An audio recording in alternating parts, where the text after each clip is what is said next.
passage d'Alet dans la deuxième colonne. Zeprinat Shchorani B'Maasai Venava Ani B'Maase Avot. C'est ce qui est écrit que je suis obscur, je suis noir dans mes actions, mais je suis belle dans les actions de mes ancêtres. Shem Prinat Koach Tzadikim Shem Avot Haolam. C'est la force des tzadikim qui sont les ancêtres, les pères de l'humanité. Rosh Katuv, Avi Avi Rechev Israël ou Parashav. Comment c'est écrit Avi Avi Rechev Israël ou Parashav. Rechev Israël, c'est eux qui sont la monture du Ham Israël. Vechen Mefurasham Bamidrash Horani Al Maasehem She'enam Tovim. Je suis obscur, je suis noir sur les actions qui ne sont pas belles, qui ne sont pas bonnes. Venavani b'maaseh tzadikim. Et je suis belle dans les actions des tzadikim. Comme katuv sham, shchorani b'meraglim, venavani b'Yoshua v'Kaleb. Je suis obscur dans les meraglim, mais je suis belle dans Yoshua ben Nun et Kaleb ben Yefune. Shchorani b'shitim, venavani. Alors je suis obscur dans Shittim. Shittim, c'est dans le Maaseh qu'il y a eu avec dans Shittim, quand les bnotes, comment ça s'appelle, les bnotes Midian, ils ont fait tomber les Ham Israël. Venavani, Sheneemar, Viamot, Pinchas, Vaipalel. Et c'est écrit, je suis belle parce qu'il y a un Pinchas qui est venu et que lui s'est tenu, il a prié, il a discuté avec Hachem. Shchorani be'achan venavani b'Yeshua. Je suis obscur dans Achan, mais je suis belle dans Yoshua. Zo be'atzmo prinat shchorani b'me'achol venavani b'Shabbat. Et ça, c'est le lien que je suis obscur dans la semaine, mais je suis belle le Shabbat. V'kor Shabbat v'kor hatzadikim em prina achat. Parce que la force du Shabbat et la force de tzadikim, c'est une seule chose. Sha'edeze daika echolim legalot anekudot tovot sheyesh ve'apachot shebapchutim. Que grâce à cela, c'est grâce au Shabbat, on peut révéler les points positifs qui se trouvent dans le plus petit des plus petits, les achayot et nafsho, les chairs à l'armodo, de se donner de la vitalité et de se maintenir à sa place. C'est Zéoprinat Adech HaKodesh Azamra. Ça, c'est le chemin Kadosh, le chemin d'Azamra. Zéoprinat Shchorani Venava, Sheorech ou Mefaresh Sham Bamidrash.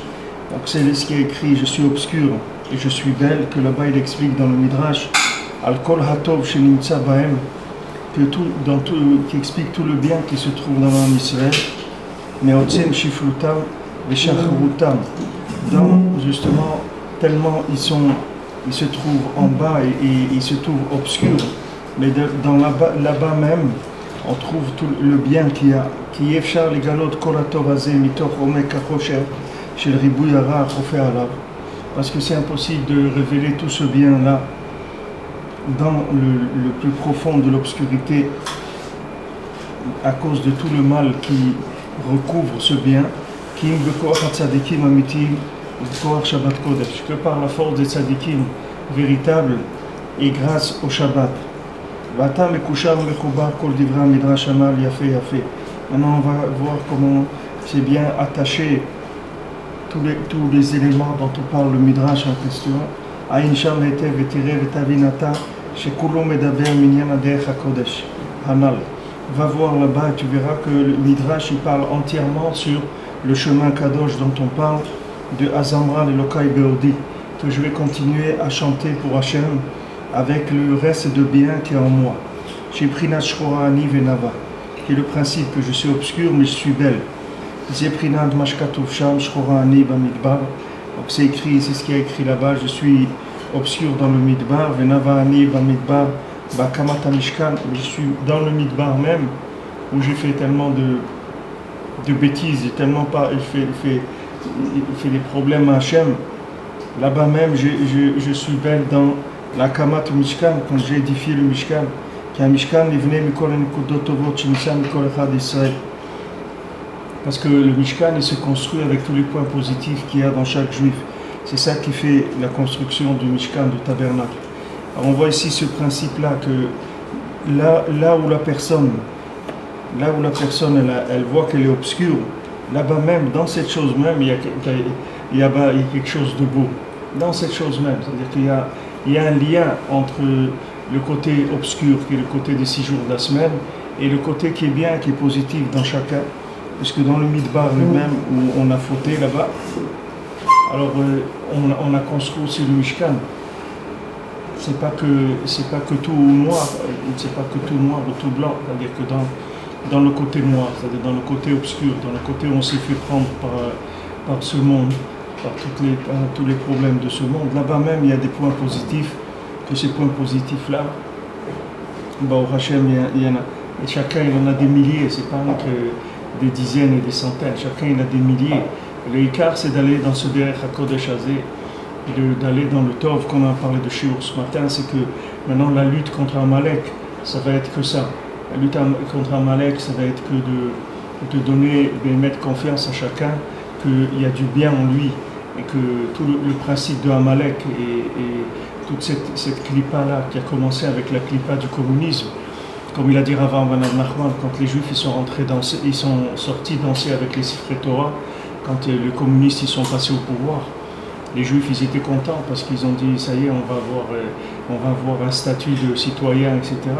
Alors Avraham Ben Nachman, lui il a dit malheur à vous que vous dansez pour cette chose-là. Il dit cette clipa-là, c'est la clipa la plus forte qu'il y a jamais eu dans le monde. C'est Amalek Mamash. Et il n'y a que Mashiach qui va l'enlever du monde. Il n'y a que Mashiach qui va enlever le communisme. Donc c'est pas à peine de croire que le communisme il va disparaître parce que c'est une mentalité de Amalek. Et le communisme, son origine, elle est dans la négativité d'un bien spécifique à chacun. C'est ça tout le corps de Amalek. Le corps de Amalek, c'est de confondre les gens, de dire que tous les gens sont pareils. Ça commence avec ça. Une fois que quelqu'un il a accepté ça, après tout est permis. Parce qu'après on lui dit voilà, les maasés, qu'est-ce que tu es? Tu es un morceau de viande, c'est tout comme les autres, c'est tout ce que tu es. Qu'est-ce que tu es? Tu es un chiffre, tu es un truc, tu es un numéro de sécurité sociale, tu es un truc, qu'est-ce que tu es? Tu es rien du tout. Tu es comme tout le monde. Une fois que maintenant on a fait ce départ-là, d'associer tous les individus, de dire que tous les individus, les maasés, sont pareils, et égalité, on est tous égaux, fraternité, etc. Égalité, mais si maintenant tu dis l'égalité, ça veut dire qu'on est tous pareils, d'accord? On n'est pas tous pareils. On n'est pas tous pareils. Quand vous allez étudier la halakha, vous allez voir qu'on n'est pas tous pareils. On n'est pas pareil du tout. Si quelqu'un il a chas v'shalom, son père et son rav qui sont en train de se noyer, il peut en sauver qu'un seul, il va sauver son rav, il ne va pas sauver son père. Pourquoi? Parce que c'est pas pareil. Son rav c'est une chose, son père c'est autre chose.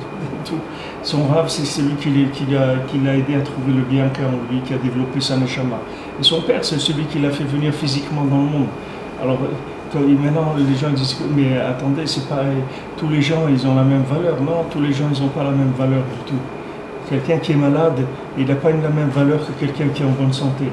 Un enfant, un bébé, il n'a pas la même valeur qu'un adulte. Si maintenant une maman, elle risque sa vie est en danger pour enfanter, alors on va sacrifier le bébé, on ne va pas sacrifier la maman. Parce que la maman, elle est là, elle est vivante, elle est devant nous. Est-ce que le bébé, on ne sait même pas s'il va vivre, même s'il naît, il n'a pas tant qu'il n'a pas vécu 30 jours ou 40 jours, on ne sait pas s'il est. Il y a des différences dans les individus. Tous les individus ne sont pas pareils. Il y a aucune. Alors maintenant, quand on a commencé à faire un amalgame de tout le monde, ça c'est le début de la maladie de l'imagination. Parce que l'imagination, ça marche comme c'est écrit dans la Torah, ça marche par Medame Milta et Milta, ça s'appelle. C'est-à-dire, on fait ressembler une chose à une autre.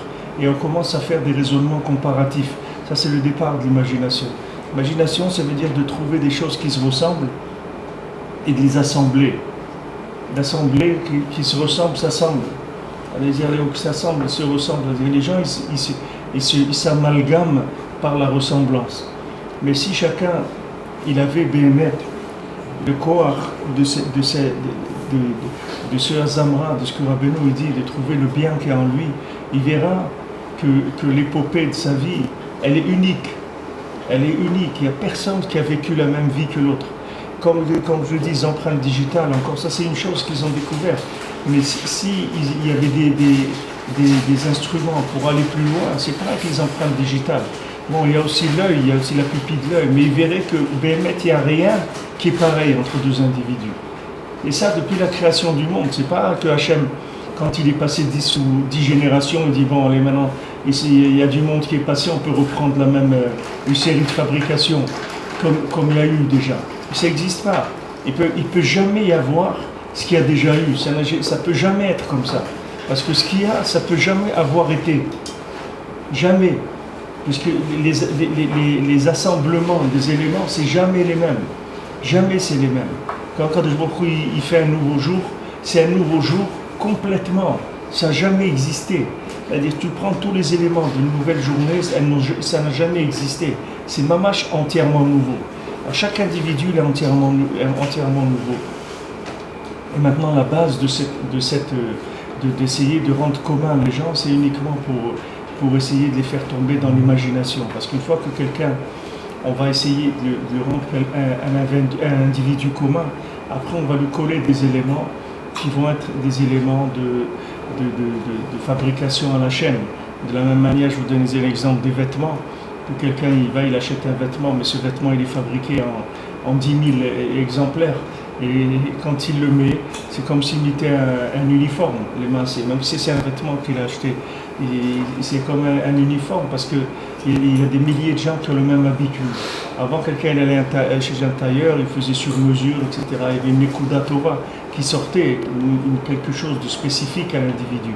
Et ça, c'est lié avec le Azamra, c'est-à-dire le fait d'être ma'amine, qu'il y a un bien en moi, que ce bien-là, il n'existe nulle part, il n'a jamais existé, il n'existera jamais. Cette formule-là, de ce que je suis, elle n'a jamais existé dans le monde. Et à quoi ça sert de savoir ça? Ça sert à vivre, Pachout. C'est ça qui va donner la vie, qui va responsabiliser la personne. Si maintenant, on dit qu'on est tous pareils, qu'est-ce que ça change s'il y a tant de milliards d'habitants sur Terre, s'il y en a 10 en moins, ou en plus, qu'est-ce que ça va changer? Mais chez nous, ça va tout changer. C'est pour ça que si un juif il est malade, on va transgresser le Shabbat. On va transgresser le Shabbat, on va prendre la voiture, on va faire... Même si un safek, peut-être qu'il a un problème. Même quelqu'un il a 42 fièvres, on prend tout de suite la voiture, le Shabbat, on l'emmène à l'hôpital. Parce que ça y est, il y a une sakana. On est mechalel le Shabbat lui-même, parce que lui-même, c'est Shabbat. Lui-même, c'est un Shabbat. Lui, il est plus que le Shabbat. C'est le Shabbat en potentiel dans le monde, c'est-à-dire c'est un point spécial. Tandis que si les individus, ils étaient tous pareils, qu'est-ce que ça change? Un de plus, un de moins, ça ne change rien du tout. Il n'y aurait pas de différence. Il y a des gens qui en aient un peu plus, c'est comme si on ajoute plus de viande dans le monde ou moins de viande. C'est pas vrai. Chacun, il est unique. C'est pour ça qu'on dit, même si tu me vois que je suis obscur dans la semaine, c'est-à-dire si tu me vois dans les 6 jours de la semaine, que je rentre dans le côté commun du monde et que apparemment il n'y a rien de spécial chez moi, alors viens me voir le Shabbat, tu verras que je suis unique. Tu verras ce côté unique qui va sortir de moi le Shabbat. C'est pour ça aussi que Rabbeinu il a dit, chez moi, j'ai pas des chassidim. Moi, je ne me considère pas mes élèves comme des chassidim. Moi, chacun, je m'occupe de lui individuellement. Je n'ai pas des groupes de gens. C'est pour ça que chez Rabbeinu, il n'y a pas un lien de formule qui est générale pour tout le monde. Chacun, il a son approche. Chacun a son approche du tzaddik, chacun a sa façon de prier, chacun a sa façon d'étudier, chacun a sa façon de donner le tzedaka, chacun a ses inanimes, chacun il doit chercher en lui à faire sortir ce tov. Et ce tov, c'est quoi? Le bien qui est en lui, c'est quoi? C'est l'infini qui est en lui, c'est la présence d'Hachem qui est chez lui, elle est unique. Chez chacun, elle est unique. C'est pour ça qu'on ne peut pas comparer la vie de quelqu'un à quelqu'un d'autre. Chacun, il ne peut pas dire, ouais, qu'est-ce que c'est ma vie par rapport à celui-là ou par rapport à l'autre. Tu ne peux pas comparer ta vie à n'importe qui d'autre. Chacun, il est unique. Il a sa formule, elle est unique. Et donc, automatiquement, comme elle va se présenter, c'est unique. Et comme je vous ai dit ce matin, je reviens sur ça, parce qu'ici, Rabbi Nathan, il n'y a pas une meilleure illustration de ce qu'on a étudié dans le Torah 33 que ce qu'il est en train de dire ici. La même chose, le mariage. Quelqu'un il s'est marié, c'est uniquement pour que l'autre, il lui prouve qu'il est bien. C'est tout, c'est pour ça qu'on se marie. Pourquoi on se marie? Parce qu'on dit enfin, ça y est, on a trouvé un partenaire qui m'aime. Ça veut dire quoi? Il aime le bien qui est en moi et il va m'aider à le faire pousser. Il va me dire que je suis quelqu'un de bien. Et il va participer au développement, que ce soit chez le mari pour la femme ou la femme pour son mari, la même chose. Et qui va essayer de faire naître ce bien-là. Et toute la guerre qu'on a dans ce monde, c'est que ce bien-là, on ne veut pas le laisser vivre. Et ne croyez pas que c'est facile de le faire sortir. Ne croyez pas, la plupart des gens, ils sont nés, ils sont morts, ils ne l'ont même pas trouvé. Ils ne savent même pas que ça existe, Birlam. La plupart des gens dans le monde qui sont nés, qui sont morts, ce bien-là, ils ne l'ont jamais trouvé. Ils ne croyaient même pas qu'il existait. Ils ne croyaient même pas qu'il existait.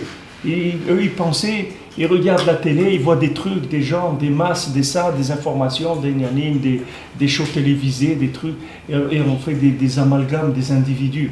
Et voilà, les individus, il y a des courants de pensée des individus, etc. Voilà, c'est ça le monde. Maintenant, quelqu'un, vous allez lui faire croire que lui, il est unique. Comment vous allez arriver à lui rentrer ça dans la tête? La société entière, elle essaye de faire des gens, d'en faire des consommateurs. Imaginez-vous si on devait mettre dans le monde, créer une chose pour chacun, mais ça serait impossible. Alors qu'avant, c'était comme ça. Avant, c'était comme ça. Chacun, il avait sa maison, elle était spéciale. Sa maison, elle était spéciale. Et aujourd'hui, même si maintenant ils ont fait des maisons, des standards de maisons, mais vous rentrerez dans la maison de quelqu'un, vous verrez que chaque maison, elle a un rouar dedans. Elle a un souffle spécial. Même si c'est les mêmes, qu'ils ont fait les mêmes cages pour tout le monde, mais vous rentrez à l'intérieur, vous allez voir que même si tout ce qu'il y a dans la maison, vous pouvez le trouver dans un supermarché où il y a des centaines de gens qui ont acheté la même chose, vous verrez qu'il y a quelque chose qui est unique dans la maison de quelqu'un. Parce que c'est une formule unique, ça n'a rien à voir avec l'autre. Ça, c'est la base du judaïsme, la base de la vie et la base de la responsabilité aussi. Et par rapport aux enfants, c'est la même chose, comme je vous ai dit ce matin, c'est le même principe. Pourquoi Hachem il a donné des enfants avec des parents? Pourquoi Hachem il n'a pas fait naître des enfants comme il a fait Adam Arishon? Hachem il aurait pu faire tous les individus comme Adam Arishon, ou qui naissent dans l'eau, ou qui naissent d'un arbre.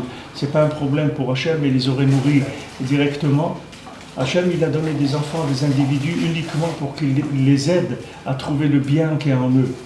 C'est pour ça que les plus grands destructeurs de l'individu, c'est les parents. Il n'y a pas pire destructeur que les parents. Quand les parents ils se mettent à sortir le mal qu'il y a dans leurs enfants, il n'y a pas une plus grande destruction que ça. Parce que l'enfant, il est incapable de se rendre compte que ce que ses parents lui disent, c'est pas vrai. Regardez l'audace qu'il faut pour qu'un enfant, un petit enfant, il dise à ses parents, vous êtes des menteurs, c'est pas vrai, moi je suis quelqu'un de bien. Est-ce qu'un enfant, il peut arriver à ça?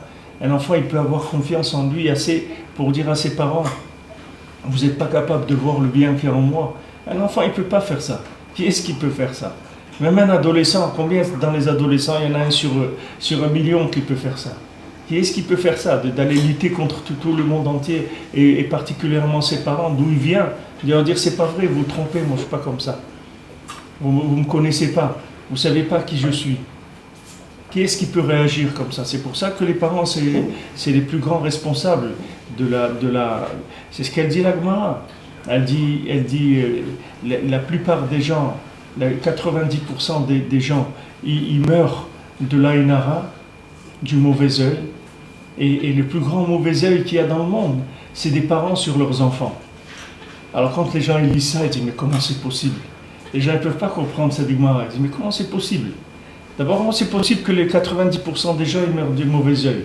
Et comment en plus le plus grand mauvais œil, c'est les parents sur leurs enfants? Mais avec ça, vous comprenez, c'est très facile à comprendre. La plupart des gens ils meurent pourquoi? Parce qu'ils ont pris conscience qu'ils ne valent rien du tout. Le jour où la personne elle est persuadée qu'elle vaut rien, elle meurt. Fini. Qu'est-ce qu'elle a à faire ici? Pour être un bout de tuyau, comme je vous ai dit ce matin, YouTube, vous êtes un tube, c'est ce que vous êtes. Un morceau de tuyau, c'est tout. On a un tuyau, on va faire passer dedans des choses. C'est ça un Ben Adam, un morceau de tuyau. Alors le jour où la personne elle prend conscience qu'elle a un morceau de tuyau, ben, elle coupe le tuyau, c'est tout. Qu'est-ce qu'elle doit faire ici? Et maintenant, la personne, l'Aïn Hara, c'est ça, c'est de mettre dans la personne un œil qui voit le mal. C'est ça l'Aïn Hara. L'Aïn Hara, c'est pas comme on dit les gens ils disent il m'a mis l'œil. Qu'est-ce que ça veut dire il m'a mis l'œil? Ça veut dire qu'il m'a mis en moi, il est arrivé à me convaincre que je ne vaux rien. C'est ça qu'il a. Quand quelqu'un, vous êtes en train, par exemple, je me souviens quand j'étais jeune, j'entendais ça et tout. Des fois, à la maison, il préparait des gâteaux quand j'étais enfant. Il préparait des gâteaux et ma mère me disait quand je prépare les gâteaux et tout, si celle-là elle vient et tout, ne la laisse pas rentrer. Parce que si je suis en train de préparer le gâteau, elle rentre, c'est sûr que le gâteau va rater. Mais pourquoi? Parce qu'il y a une fragilité dans l'individu. Que maintenant elle est en train de faire un gâteau, alors elle croit en elle est en train de préparer un truc qui va bien sortir, etc. Elle met tout son cœur pour que... Maintenant il y a quelqu'un qui rentre, et cette personne-là, elle est capable de faire tomber l'autre par la vision qu'elle a d'elle. C'est-à-dire que cette personne, quand elle rentre, tout de suite, on ne se sent pas bien. C'est-à-dire comme si on sentait qu'on n'était pas bien. Et c'est ça qui fait qu'on échoue ce qu'on est en train de faire. Parce que la personne, elle arrive à nous casser le peu d'élan qu'il y avait en nous-mêmes. Il n'y a pas besoin de parler. Il y a des gens, ils n'ont pas besoin de parler. Uniquement, ils rentrent, leur présence, elle produit une négative sur la personne. C'est-à-dire, l'autre, il avait un projet, par exemple, vous parlez, Bémet, je suis modé, je l'ai dit plusieurs fois, mais je suis modé, et à ma mère, elle est à Shalom, que jamais elle a eu ça. Depuis qu'on est né, jamais. Si vous racontez, je vois maintenant les folies que je racontais à ma mère quand j'étais petit, même quand j'étais moins petit, je racontais à ma mère des projets de fou. Jamais ma mère, jamais elle est allée contre un projet. Même dans l'idée, même dans la chose la plus folle que je pouvais raconter, que je vais faire ça et je vais faire ça. Jamais elle disait toujours oui mon fils, c'est super et tout, tu as de bonnes idées. Et bien que c'était des trucs complètement... Mais jamais elle nous a cassés, jamais. Pas une seule fois dans notre vie. Et c'est Bémet, si on est resté vivant, c'est rien qu'avec ça, c'est tout. Parce que il y avait que du bien. C'est impossible que ça ne devienne pas bien. C'était ancré en nous. C'est impossible que ça ne va pas réussir. Même si on a essayé 100 fois, c'est impossible que ça ne va pas réussir.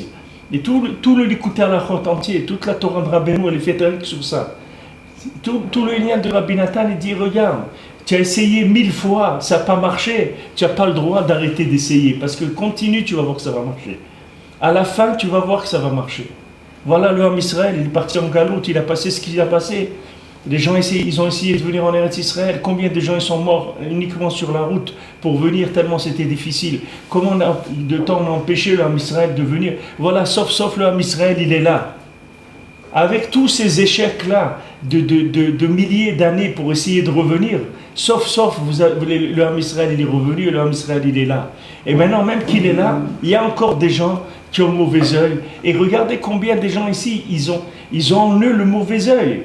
C'est-à-dire qu'il y a des gens ici, ils veulent se détruire. Ils veulent détruire Eretz Israël, se détruire, parce qu'ils n'ont pas la émouna qu'ils sont capables d'avoir Eretz Israël. Ils disent, c'est vrai, on a pris cette terre à des gens, c'est vrai, on fait ça, c'est vrai, on a fait cette bêtise, il faut qu'on amène en Israël toutes les poubelles du monde pour que ça ait une valeur, etc. Pourquoi? Parce qu'ils sont incapables de valoriser cette terre-là, alors que Hachem, il te dit, c'est une terre extraordinaire que je te donne. C'est une terre où il coule le lait, le miel. Où Hachem, il a dit ça? Il a dit sur nulle part. Il n'y a aucun endroit dans le monde où il y a ça. Il faut croire que si Hachem, il a dit, c'est que c'est vrai, c'est comme ça. Et c'est unique au monde. Il n'y a pas dans la carte du monde un endroit où il coule le lait et le miel. C'est rien qu'ici, c'est tout. C'est unique. Donc c'est pas la peine d'essayer de faire des comparaisons avec tout ce qu'il y a dans le monde, d'essayer de ressembler à ce qu'il y a dans le monde, parce que tu te trouves sur une terre qui ressemble à rien de ce qu'il y a dans le monde. C'est quelque chose d'unique en soi. Et le Ham Israël, sauf il est revenu. Et bon, Hachem, et le Ham Israël, il est là. Et le Ham Israël, il va rester là. Le Ham Israël, parce qu'il a la émouna dans le Tov. Il a la émouna dans le Tov. Sauf le Tov qu'il y a dans le Ham Israël, il est sorti. Ça, c'est pour les grands projets de tout le peuple, au niveau général. Mais chacun, individuellement, il doit avoir cette certitude en lui qu'il va s'en sortir. Ça doit être sûr, pas 80%, 100%. C'est sûr qu'il va s'en sortir. Il n'y a aucune shéla sur ça. Ça doit être ancré dans la personne. On va y arriver, c'est tout. On va y arriver. Alors quelqu'un te dit, mais ouais, ça fait 10 fois. On va y arriver. Quand quelqu'un il ouvre son magasin tous les jours, il n'y a personne un jour, il n'y a personne 2 jours, il n'y a personne 1 mois, 2 mois. Et il y a un jour, il y a quelqu'un, il rentre, il achète la moitié du magasin. Il achète, et ça y est, le truc, ça va, c'est sûr que ça va marcher. Pourquoi? Parce qu'il y a du tov en moi. Et ce tov-là, ce bien, il est infini. Donc ce bien-là, c'est sûr qu'il va dépasser l'obscurité. C'est sûr. Même si tu me prends dans mes endroits les plus obscurs, où j'ai fauté, c'est pareil, où j'étais à peu près, j'ai fauté, j'étais dans le désert, j'ai fauté, je me suis révolté contre Hachem plusieurs fois, et j'ai fait le Cheta Egel, tout ce que tu veux. Mais n'oublie pas une chose, j'ai fait le Mishkan. J'ai fait le Mishkan. Qu'est-ce qui est sorti de tout ça? Il est sorti le Mishkan dans le désert. Et qu'est-ce qui est resté dans le Ham Israël? Il est resté quoi?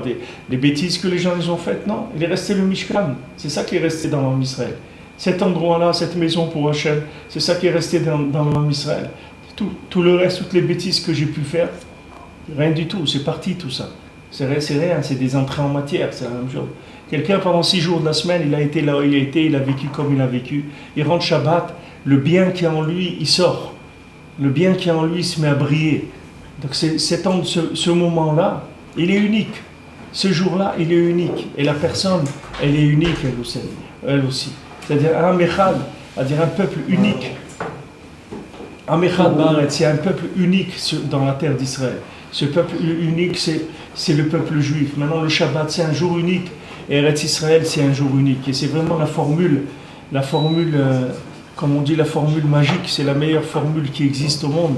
Un juif qui garde Shabbat en Eretz Israël, c'est la formule la plus c'est le tiercé, c'est la formule gagnante, parce que c'est là où tout le tov qu'il y a dans chacun il sort. Tout le lien de Rabbeinu, c'est ça. Écoutez, à la route entière, Rabbi Nathan, il a écrit, c'est vrai que pour arriver à ça. Parce que maintenant, comme on est attaqué par l'imagination, on va être attaqué sur les points qui sont comparatifs. Maintenant, si on arrive à sortir des points de comparaison, il n'y a plus aucune chose imaginaire qui peut nous attaquer. Pourquoi? Parce qu'il y a toujours une possibilité de dire mais moi c'est pas pareil. Moi c'est pas pareil. Il dit oui mais quelqu'un il te dit mais regarde, il y a des gens ils ont essayé, ils ont fait ça et tout ça n'a pas marché. Non, c'est pas pareil. Non, c'est pas pareil. Ne m'amène pas des analyses sur d'autres gens, c'est pas la même chose. Chacun il a celui qui croit ça, il sort du mauvais œil. Il sort de l'effet comparatif de Amalek. Il sort du communisme. On a voulu rendre les gens tous pareils, dans leur façon de penser, dans leur façon de manger, dans leur façon de... Dans tout. Non, chacun il a sa façon d'être. Pourquoi? Parce que Amalek, c'est comme ça qu'il aplatit le monde. Et c'est comme ça qu'il détruit le monde. On te compare à ton frère, on te compare à ton cousin, on te compare à... Mais ne me compare pas, pourquoi tu me compares?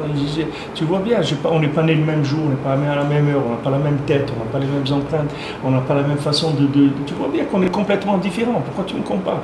Avec tous ces éléments, tu veux qu'ils sortent la même chose, tu compares. Mais regarde, celui-là il a fait ça, il a réussi, ou celui-là il a fait ça, il a échoué. Non, c'est pas ni celui-là, ni celui-là, mais c'est autre chose. Si quelqu'un il a ça en lui, Béhémet, jamais il va tomber.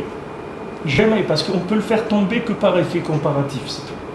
Si quelqu'un, c'est pour ça que Rabbeinu te dit, si tu étais seul sur une île déserte, c'est sûr que tu te rapprocherais d'Hachem. Comment Rabbeinu il peut dire ça? Quelqu'un il va sur une île déserte, il trouve sur une île déserte. Comment il va trouver Hachem? Il n'y a rien, il y a des bananes ou je sais pas, des trucs, il est là tout seul. Non, c'est sûr. Pourquoi? Parce qu'il n'y a personne qui va le comparer à quelque chose de négatif, c'est tout. Il n'y a aucune comparaison possible puisqu'il est tout seul. Et donc, qu'est-ce qu'il va faire? Le bien qui est en lui va sortir. Il va s'attacher à Hachem. Il va commencer à prier. Il va commencer à appeler Hachem. Il va commencer à sortir de lui le tov qui est en lui. Tu vois que tu n'as besoin de rien pour réussir. Tu as besoin qu'on ne t'embête pas, c'est tout. C'est tout ce qu'on a besoin. On a besoin que les gens ils arrêtent de nous comparer à de l'échec ou à des trucs qui sont... C'est tout, qu'ils nous laissent tranquilles. Si maintenant le monde il nous laisse tranquilles, on va réussir, il n'y a aucun problème. Il faut qu'on nous laisse tranquilles, qu'on arrête de nous comparer à ça ou à ça ou à ça. Alors les juifs ils veulent toujours en faire beaucoup et tout pour essayer de paraître bien et qu'on dise ah voilà les juifs ils ont envoyé des sauveteurs en Philippines ou je sais pas quoi pour aider. C'était les premiers qui étaient sur place et ils ont fait. Il a besoin de faire tout le temps des extras pour essayer d'exister dans le monde, essayer de trouver grâce aux yeux du monde. Il a tout le temps besoin d'en faire plus que tu n'as pas besoin d'en faire plus. Fais ta vie, c'est tout. Fais ce que tu es, c'est ça le bien que tu vas amener au monde. Sors le bien qui est en toi, trouve le bien qui est en toi. D'abord, il faut que tu y crois. Il faut que tu y crois, il faut que tu sois persuadé qu'en toi est quelque chose d'extraordinaire et d'unique. Et de là, après, tu vas le développer. Et c'est ça le bien que tu vas amener à l'humanité. Le bien que tu vas amener à l'humanité, c'est d'Afka, ça vient de ton côté unique, ça ne vient pas du côté commun. Ce n'est pas que des travailleurs, des masses de travailleurs, c'est pas ça qu'on a besoin. On a besoin de gens qui fassent sortir chacun sa méthode, chacun son côté unique qu'il a en lui. C'est de ça qu'on a besoin. Alors si quelqu'un, il sait voir en lui le côté unique, ou même s'il ne le voit pas, mais il y croit, ça même c'est la base de la vie. Ça donne de la joie, ça donne de l'espoir, ça donne tout. Parce que je sais que je suis unique et que Hachem il s'occupe de moi. Comme Hachem il est Echad, moi aussi je suis Echad. Moi aussi, je suis une dougma Achad, je suis un exemple unique. J'ai rien à voir avec personne. Comment on fait cohabiter cette notion-là avec la notion de Shimouch et de Bitul? De Shimouch au Tzadiki, mais Bitul.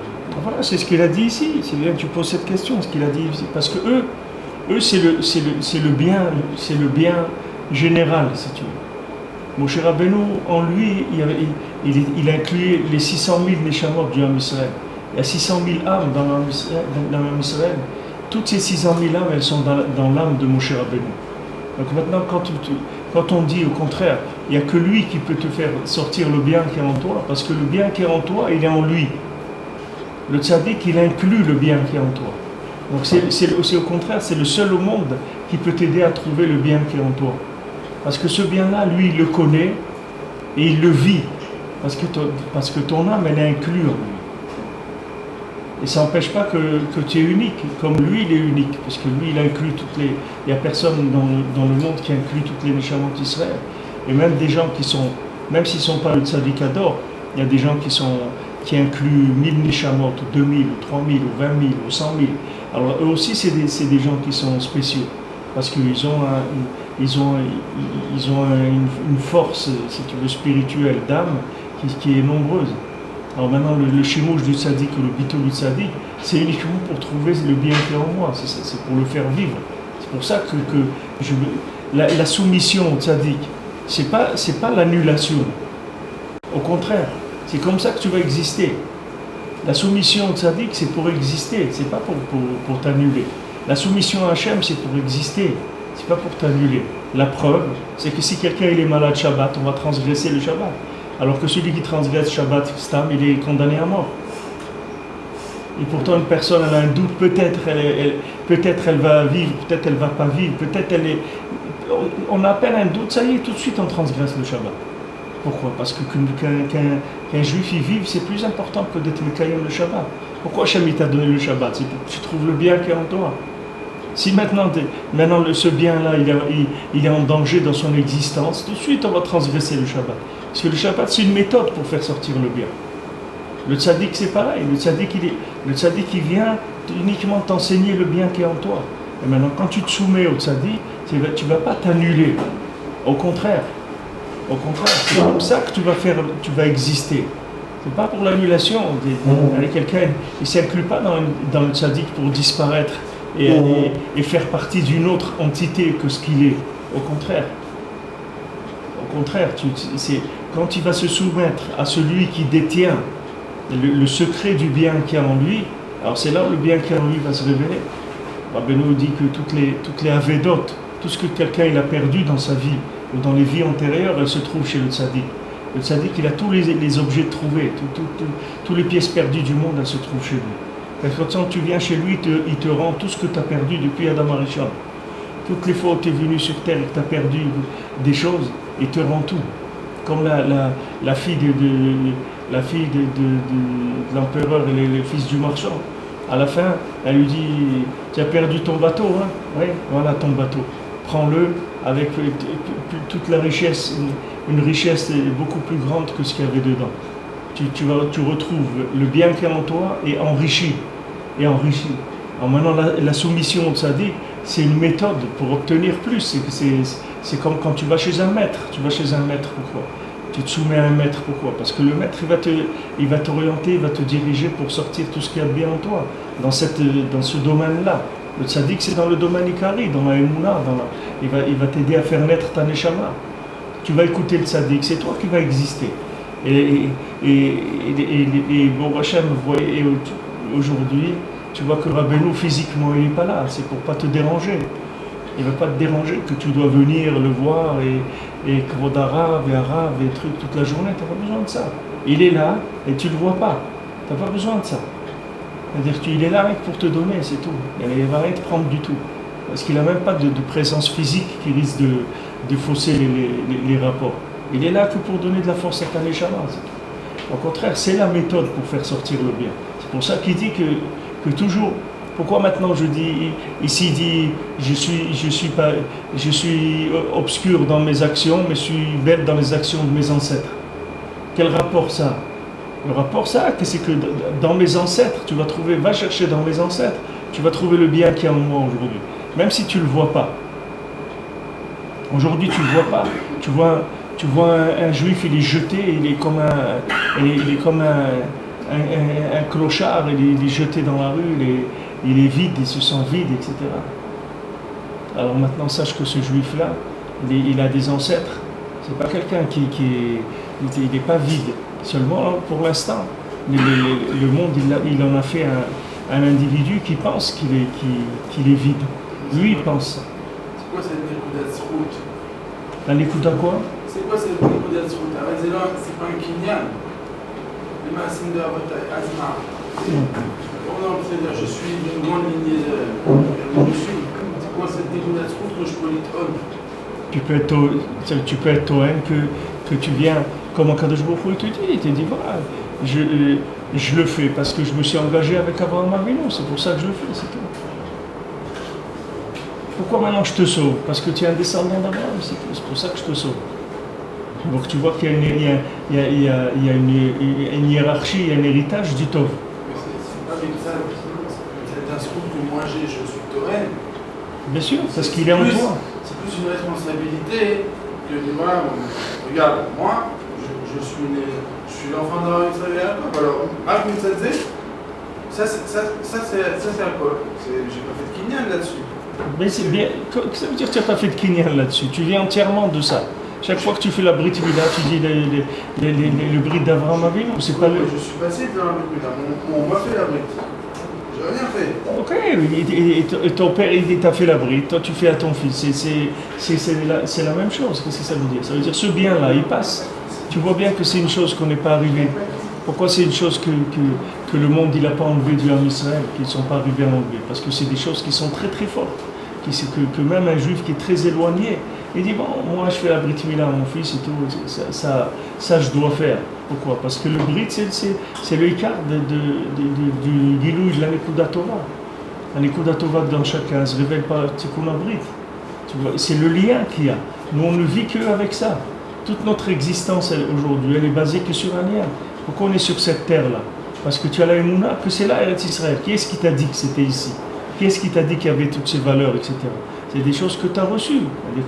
Tu vois bien que le bien que tu vis aujourd'hui, il t'a été transmis depuis que Hachem il a dit à Abraham Avinu, cette terre, je vais te la donner, et à toi, à tes descendants, ça y est, c'est à nous. Tu n'as pas besoin de plus. Et ça, c'est un kinyan. Ça, c'est un kinyan. Eretz Israël, ça nous appartient. On l'a acquis. On l'a acquis par toi, par le fait que ça a été donné à Abraham Avinu. Si tu as un grand-père, qui a un immeuble, tu vois bien que quand il s'en va, cet immeuble il vient à ton père, après il vient à toi.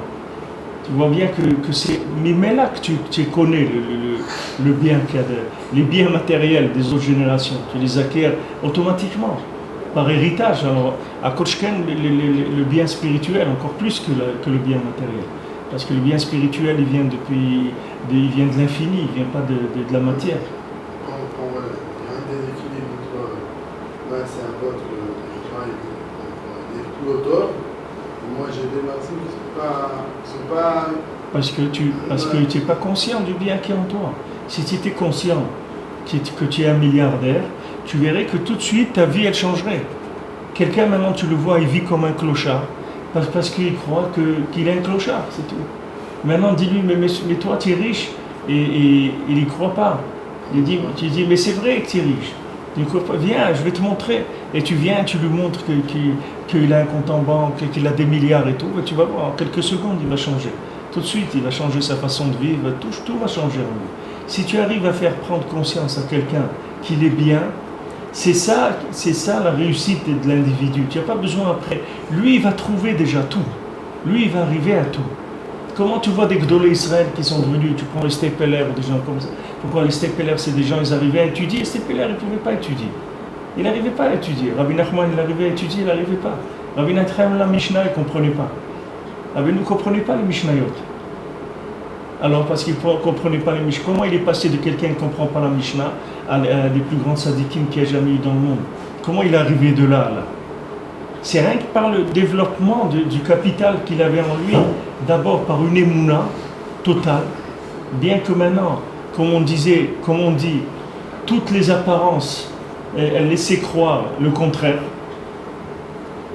Combien de gens comme ça, des Gdolé Israël, tu vois, quand ils voulaient étudier, ils ne comprenaient pas la Torah. Ils restaient des mois et des mois et des mois sur la même page dans la Torah. Mais pourquoi ils restaient? Parce qu'ils étaient sûrs. Ils disaient, attends, Hachem il a donné la Torah à tout l'homme Israël. Moi aussi je fais partie du homme Israël. Et Hachem il m'a donné la Torah. Et pour ça dans les yeshivot, dans les écoles et tout, quand on décourage les gens, c'est de l'assassinat. C'est pas ces gens-là, ces rabbanim qui découragent les gens, c'est des assassins. Ils vont donner dîner cheshbon. Pire que quelqu'un qui a tiré une balle dans la tête de quelqu'un d'autre. Parce que quand tu es arrivé à faire que la personne elle accepte qu'elle est nulle, il n'y a pas une plus grande mort que ça sur terre. Il n'y a pas une plus grande mort que ça. Ça n'existe pas. Et il faut avoir une force incroyable. Je vous ai dit ce matin, quand tu fais une dissertation, un truc à l'école, et tu mets tout ton cœur dedans et tout, et te met une trait rouge comme ça, et il te dit hors sujet. Alors moi je réagissais, j'ai dit mais peut-être c'est vous qui êtes hors sujet, monsieur le professeur. Peut-être entièrement vous êtes hors sujet. Peut-être c'est vous qui êtes hors sujet, vous n'êtes pas à votre place. Mais pour réagir à ça, il faut être un fou total par rapport à la société. Tu comprends? Qui est-ce qui a la force de faire ça? Quand tu vois une trait rouge comme ça, hors sujet, le type il sort de l'école, c'est tout, il s'en va. S'il est fort, il dit bon, je vais essayer autre chose. S'il est faible, tu vas le trouver pendu dans le jardin, c'est tout. Il dit hors sujet, non, on s'en va, c'est tout ce qu'on va faire. On n'a rien à faire ici. Si maintenant tu étais ma'amine, que tu peux arriver, Rabbeinu il dit, si tu es ma'amine, que tu peux arriver à quelque chose, tu vas voir que tu vas arriver. Tu vas voir que tu vas arriver. Parce que même si cette chose-là, c'est le millième de ce à quoi tu peux arriver. Mais sache que les capacités qu'il y a dans n'importe quel individu sur Terre, et surtout si j'ai un juif, elles sont illimitées. Parce qu'il a une neshama qui est illimitée. Sa limite, c'est la limite que les gens lui ont mise. La limite, c'est ce qu'il a accepté comme limite des autres. Et principalement de ses parents. Les pires du monde, c'est les parents. C'est pas facile à dire, mais malheureusement, dans tous les cas qu'on voit, 90% des cas des gens qui sont massacrés, c'est les parents qui les ont massacrés. C'est les parents qui en ont fait ce qu'ils sont. Si avec les parents, ils les avaient laissés, comme Rabbeinu dit, c'est plus une ségoula, c'est plus garanti la réussite d'être loin des enfants, de ne pas être sur eux tout le temps. Laisse-les pousser, comme si tu as maintenant un arbre dans le jardin, de temps en temps tu l'arroses un petit peu, c'est tout. Et tu ne vas pas être autour de lui toute la journée. Tu le laisses, tu le laisses. Parce que maintenant, si tu le laisses, c'est comme celui qui est sur une île déserte. Tu le laisses, tu vas voir que le bien qui est en lui va sortir. Mais si tu es toute la journée, il fait ça, et pourquoi tu n'as pas fait ça, pourquoi tu fais... Ça asphyxie le bonhomme. Où tu l'amènes? Regarde-le, observe-le, sois ma'amine dans le tov qu'il y a en lui, et regarde le bien qu'il y a en lui, comment il sort. Tu vas voir que chaque enfant, il est différent. Chaque enfant, quand il a plusieurs enfants, chaque enfant, il a pourquoi on dit Chanoch Lana Fidarko, d'après son chemin. Parce que tu vas voir que chaque enfant qu'on t'a donné, c'est pas une photocopie. Si on t'a donné 6 enfants, c'est pas 6 photocopies. Tu vas regarder la couleur, si elle n'a pas baissé de 2% ou 3%. C'est pas des photocopies, c'est des neshamot. Il n'a rien à voir avec l'autre. Seulement, ils ont un shoresh, une racine qui est commune, parce qu'ils sont des frères, c'est tout. Mais ils ne sont pas pareils du tout, ils n'ont rien à voir l'un avec l'autre. Cet héritage-là, il est là, il est présent, il est vivant, il est à moi. Maintenant, à moi de le développer, c'est tout. C'est sur ça que je vais donner dîner Khashbon. C'est qu'est-ce que moi j'ai fait avec. Alors, c'est sur ça qu'on dit, c'est sur ça que je suis. Shchora, ça veut dire que maintenant, tu me vois dans les 6 jours de la semaine, c'est-à-dire tu me vois comme quelqu'un qui s'est laissé aller, qui a pas fait ce qu'il devait faire. Eh viens voir le Shabbat, tu vas voir que tu vas voir mon côté unique et mon côté, le bien qui est en moi. Viens me voir Shabbat, tu vas voir que j'ai le bien qui ressort. Et dans Shabbat, le bien il ressort. Dans les tzadikim, le bien il ressort. Regarde les tzadikim, tu vas voir que le bien du Ham Israël, il est là. Et il est présent. C'est quoi le bien qui ressort Shabbat sur nous? Comment ça ressort Shabbat? C'est quoi qui ressort? Ce qui ressort Shabbat, c'est si tu veux, c'est par la c'est la même chose. C'est-à-dire que Shabbat, tu vas sur l'île déserte, tu vas dans l'Olam Haba. On te coupe de tout ce qui peut te déformer, si tu veux, dans ce que tu es. On t'enlève toutes les kélim. C'est qu'on lâche le contrôle. Ouais, c'est-à-dire tu lâches c'est pas le contrôle que tu lâches. Tu lâches ce qui te contrôle. C'est pas le contrôle que tu lâches. Tu lâches ce qui te déforme. Alors le top, c'est d'arriver à ça dans la semaine aussi. Bien sûr, les tzadikim, c'est ça qui est. Les tzadikim, ils ont lâché le monde entier. Les tzadikim, ils ont lâché depuis la naissance. Comme Rabbeinu il a fait avec Rabbi Shimon, son shamash. Quand Rabbeinu il s'est marié, Rabbeinu s'est marié juste après sa bar mitzvah, et il avait son shamash, Rabbi Shimon. C'est-à-dire, il n'était pas encore son shamash, mais ils étaient comme amis, quoi, un enfant de 13 ans. Alors il avait Rabbi Shimon qui est venu parler avec lui comme ça. Alors Rabbeinu il a testé, il a essayé de lui parler des ta'avot de ce monde, des choses et tout. Et lui, Rabbi Shimon, il lui a dit non, mais moi c'est pas ça que je cherche, moi je cherche pas ces choses-là. Moi, je cherche à servir Hachem, etc. Alors Rabbeinu, il a dit, Mistama, on va se voir, on va être amis, Mistama. Rabbeinu, il a testé, il a vu qu'est-ce qu'il cherchait. Alors maintenant, tu le mets dans les 6 jours de la semaine. Tu mets un juif dans les 6 jours de la semaine. Alors tu le vois, il est en train de chercher des bêtises, etc. Mais c'est parce qu'il est dans les 6 jours de la semaine. Il dit, ne me regarde pas là, viens me regarder le Shabbat. Tu vas voir que Béhémet, c'est pas ça que je cherche du tout. C'est parce que là, je suis dans les 6 jours de la semaine. Je dois travailler, je dois fonctionner, etc. Alors, il y a des choses qui sont des attitudes d'emprunt. C'est-à-dire que j'ai emprunté à une imagination du monde, c'est tout. Mais moi, je ne suis pas comme ça. Le Shabbat, moi, je deviens quelqu'un d'autre complètement. C'est ça moi-même. Tu veux me voir, viens me voir le Shabbat, pas dans la semaine. La semaine, c'est pas moi. Je rentre dans des systèmes, je suis obligé de faire ce qu'il y a à faire, etc. Et le bien, il se recouvre. Mais le Shabbat, le bien, il ressort. Parce que justement, tu lâches tous les éléments qui peuvent te comparer à quelque chose de négatif. Il n'y a plus d'éléments comparatifs, puisque tu sors entièrement des 39 travaux.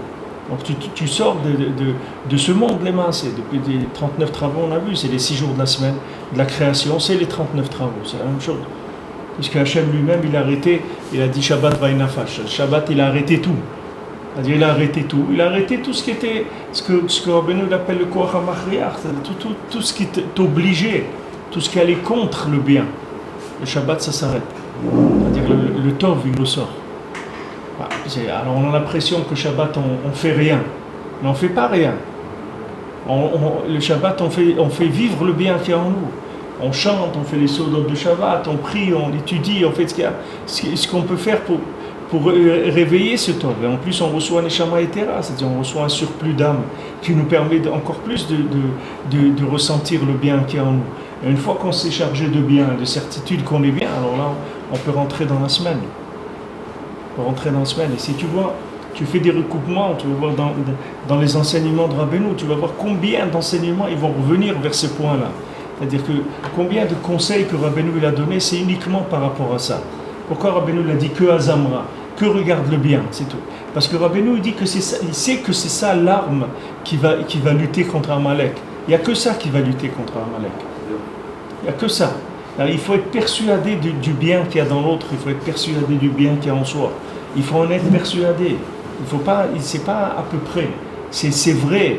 Et même si tu vois le juif le plus éloigné, tu vas voir qu'il est bien, qu'il a une dimension qui est extraordinaire. Quand il arrivera un moment de difficulté, quand il y a des moments difficiles, que ces moments difficiles, qu'est-ce qui reste?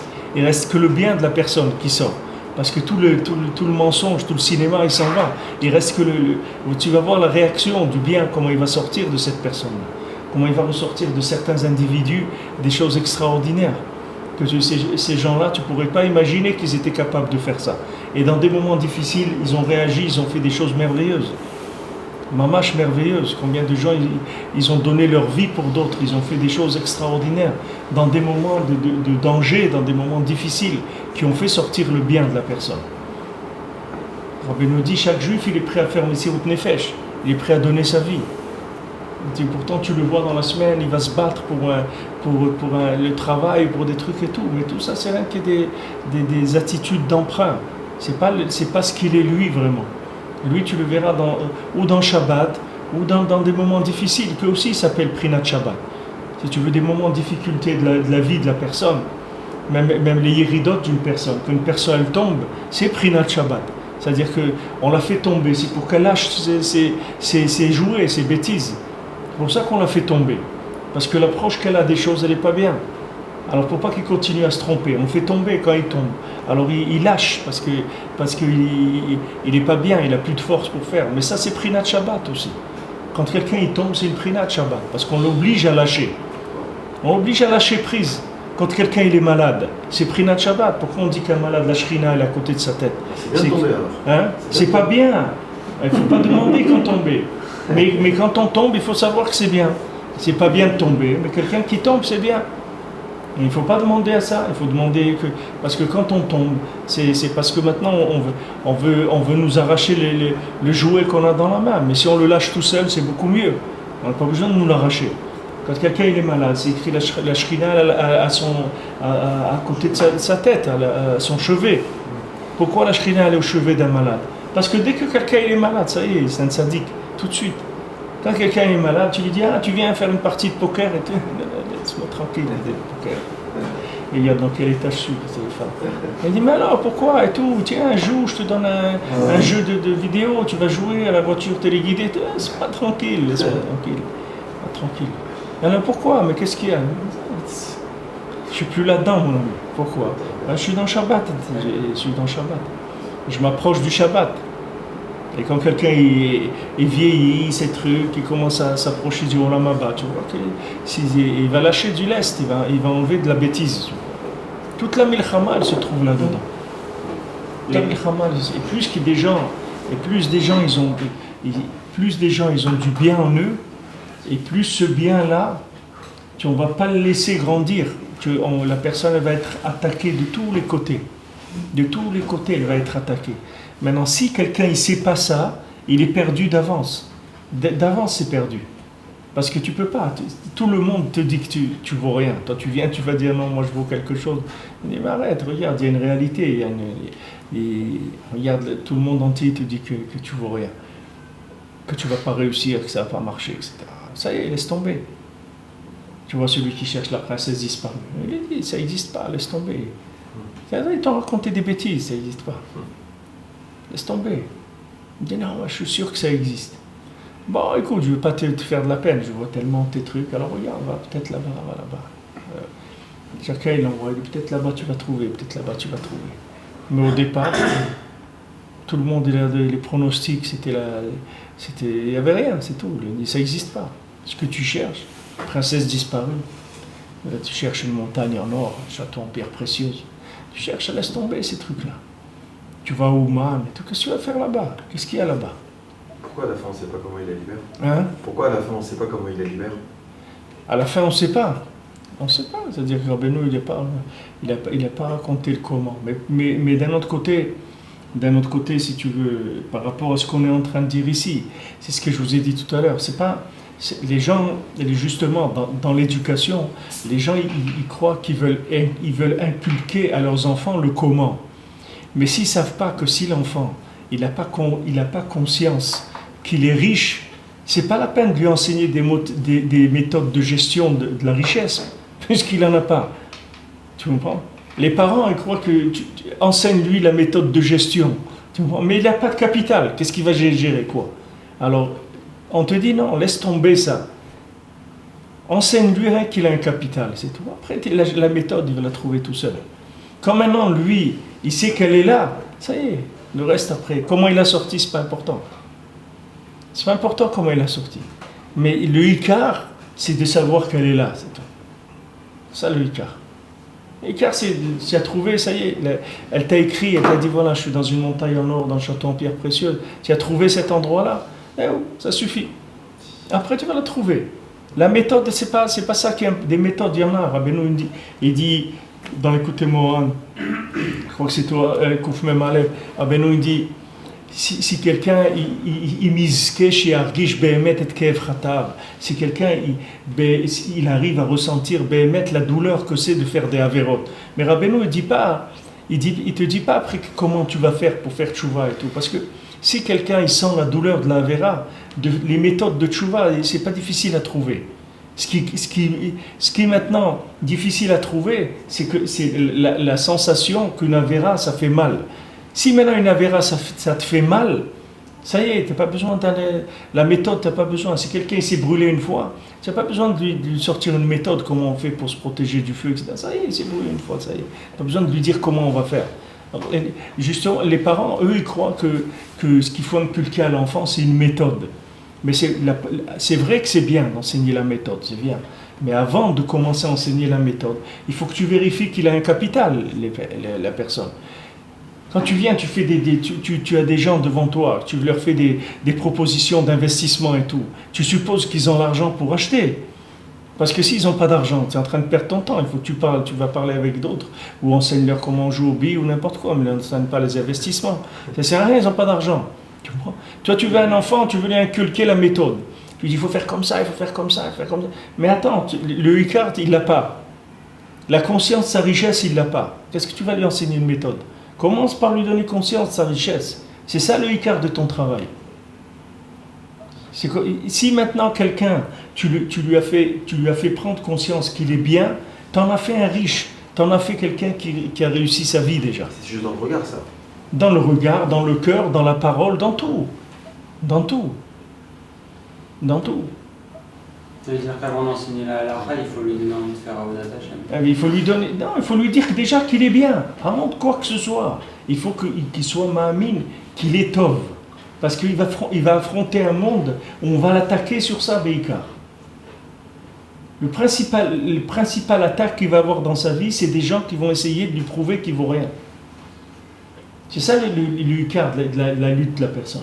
Et si elle n'est pas blindée à l'intérieur de ça, les gens y tombent. Combien de gens te disent j'aurais pu faire ça dans ma vie, j'aurais pu faire ça. Mais alors qu'est-ce que tu as fait ? J'aurais pu aller là, voilà, il y a un, il a été là-bas, il a réussi, il a été au Japon, il a réussi, l'autre il a été là-bas, il a réussi, l'autre il a fait ça, etc. Et moi j'ai pas fait. Pourquoi tu n'as pas fait ? Pourquoi toi tu n'as pas fait ? Parce que celui-là il a la émouna en lui, qu'il va aller, il va réussir, et l'autre il n'a pas la émouna. L'autre il est pris par le système, par là où il se trouve. Il fait des comparaisons avec la plupart des gens. Il n'a pas envie de faire quelque chose qui est un chidouche. Le Icar du chinour, c'est ça. Et le Icar du Shalom Bayit aussi, il est basé sur ça. Toute la base du Shalom Bayit, c'est quand le partenaire, il est sûr que tu as vu le bien qu'il y a en lui, ça y est après. Après le Shalom Bayit, c'est de la rigolade. C'est très facile à faire. Le Icar, c'est ça. Mais tant que les personnes, elles se cherchent, elles essayent de voir si maintenant elle fait confiance à son partenaire. Pourquoi ? Parce que c'est pas encore si elle est ma'amine, Béhémet, il est ma'amine que je suis bien. Est-ce que Béhémet, il est sûr que je suis bien ou pas ? Combien des couples, combien des gens ils souffrent dans leur vie parce que leur femme ou leur mari, ils ne croient pas dans le bien quand même. Et des fois ça prend 10 ans, des fois 20 ans, ça fait 30 ans, des fois 40 ans, avant que l'autre, ils reconnaissent que le conjoint il est bien. Et toute sa vie, il a fait que le taper dessus, il a fait que le démonter, que lui dire à chaque fois, essayer de casser à quoi ça sert ça ? À quoi ça sert de casser un ben adam ? On nous dit de casser quelqu'un, c'est pas difficile. Le chidouche, c'est de lever quelqu'un, de casser quelqu'un, c'est pas difficile. Toujours de le renvoyer à quelque chose de négatif, comme quoi il n'a pas réussi, que c'est un raté, que c'est un truc, qu'il n'a rien fait. ce qu'il a fait, c'est plein d'orgueil, c'est plein de ci, c'est plein de ça, c'est plein de là. Tu aurais dû voir que les défauts. Et la personne, elle s'atrophie. Mais il faut être un fou pour être capable de lutter contre tout ça et de rester vivant. De rester vivant, je parle de rester vivant, de croire encore dans le bien qui est en soi. Parce que des morts vivants, le monde, il en est plein. Des zombies, des gens qui marchent comme des gens complètement amorphes. C'est-à-dire des gens qui vont dans le courant et ils ne font plus rien du tout, ils ne croient plus rien en eux. Les gens qui ne croient pas qu'ils vont réussir. Mais il n'y a pas écrit Bemaasa, il y a écrit Bemaasa Avotai. Machma que tout le bien qui est en moi, c'est avec Maasa Avotai. Moi, je dois prendre conscience que de ça. Non, il y a aussi. Mais Maasa Avotai, elle me dit cloum. Elle me dit cloum, il n'y a rien du tout. Mais non, c'est ça, mais Mahassim, c'est la référence. C'est comme quelqu'un qui te dit, regarde, quand tu prends quelqu'un, tu lui dis, tu n'as pas d'argent dans ta poche. Je dis, il n'y a pas d'argent, mais regarde, viens voir mon compte en banque, tu vas voir ce que j'ai. Maintenant, c'est vrai, j'ai pas d'argent là où je suis. Alors, il n'y a rien que moi, Mitzadat, mais j'ai rien du tout. Mais au contraire. La seule chose que j'ai, c'est la prise de conscience que je suis cher à une dynastie, et là-bas, il y a tout ce qu'il faut. Non, c'est pas là-bas, mais c'est là. C'est la même chose après que j'ai pris conscience. Mais toi, tu n'existes pas, tu n'es pas un ridouche qui vient de naître aujourd'hui. Toi-même, tu es quoi? Tu es une neshama qui est déjà venue dans le monde, qui fait partie. Toi-même, tu es ancien, tu n'es pas nouveau. Tu n'es pas un individu nouveau. Ce qui est nouveau chez toi, c'est rien que la formule, l'assemblement. Mais tu n'es pas nouveau. Tu n'es pas quelqu'un de nouveau dans le monde. Tu n'es pas né maintenant, tu n'es pas Adam Arishon. Adam Arishon, il était nouveau. Et il y a des tzadikim qui étaient nouveaux. Même Rabbi Nathan, on dit que c'était une neshama chadasha, qui n'était jamais venue dans le monde. Mais tous les gens qu'il y a aujourd'hui, tu n'as pas besoin, tu vas dire la plupart. Tous les gens, 100%, c'est des gens qui sont tous des revenants. Ce pas des gens qui étaient déjà là. Alors maintenant, tu vis avec quoi? Tu vis avec du capital, même de toi-même. Rabbeinu dit que quand tu pries, quand tu fais ta tfila, tu es kacher atzmecha à tous les tzadikim de la génération. Et on dit tous les tzadikim shochnei afar, tous les tzadikim qui résident dans la poussière, c'est-à-dire qui sont déjà décédés. Et Rabbeinu dit là-bas qu'il faut être mekaven sur le bien de toi que tu avais dans les autres Gilgulim. À chaque fois que tu es venu, tu as réparé quelque chose, tu as fait quelque chose de bien.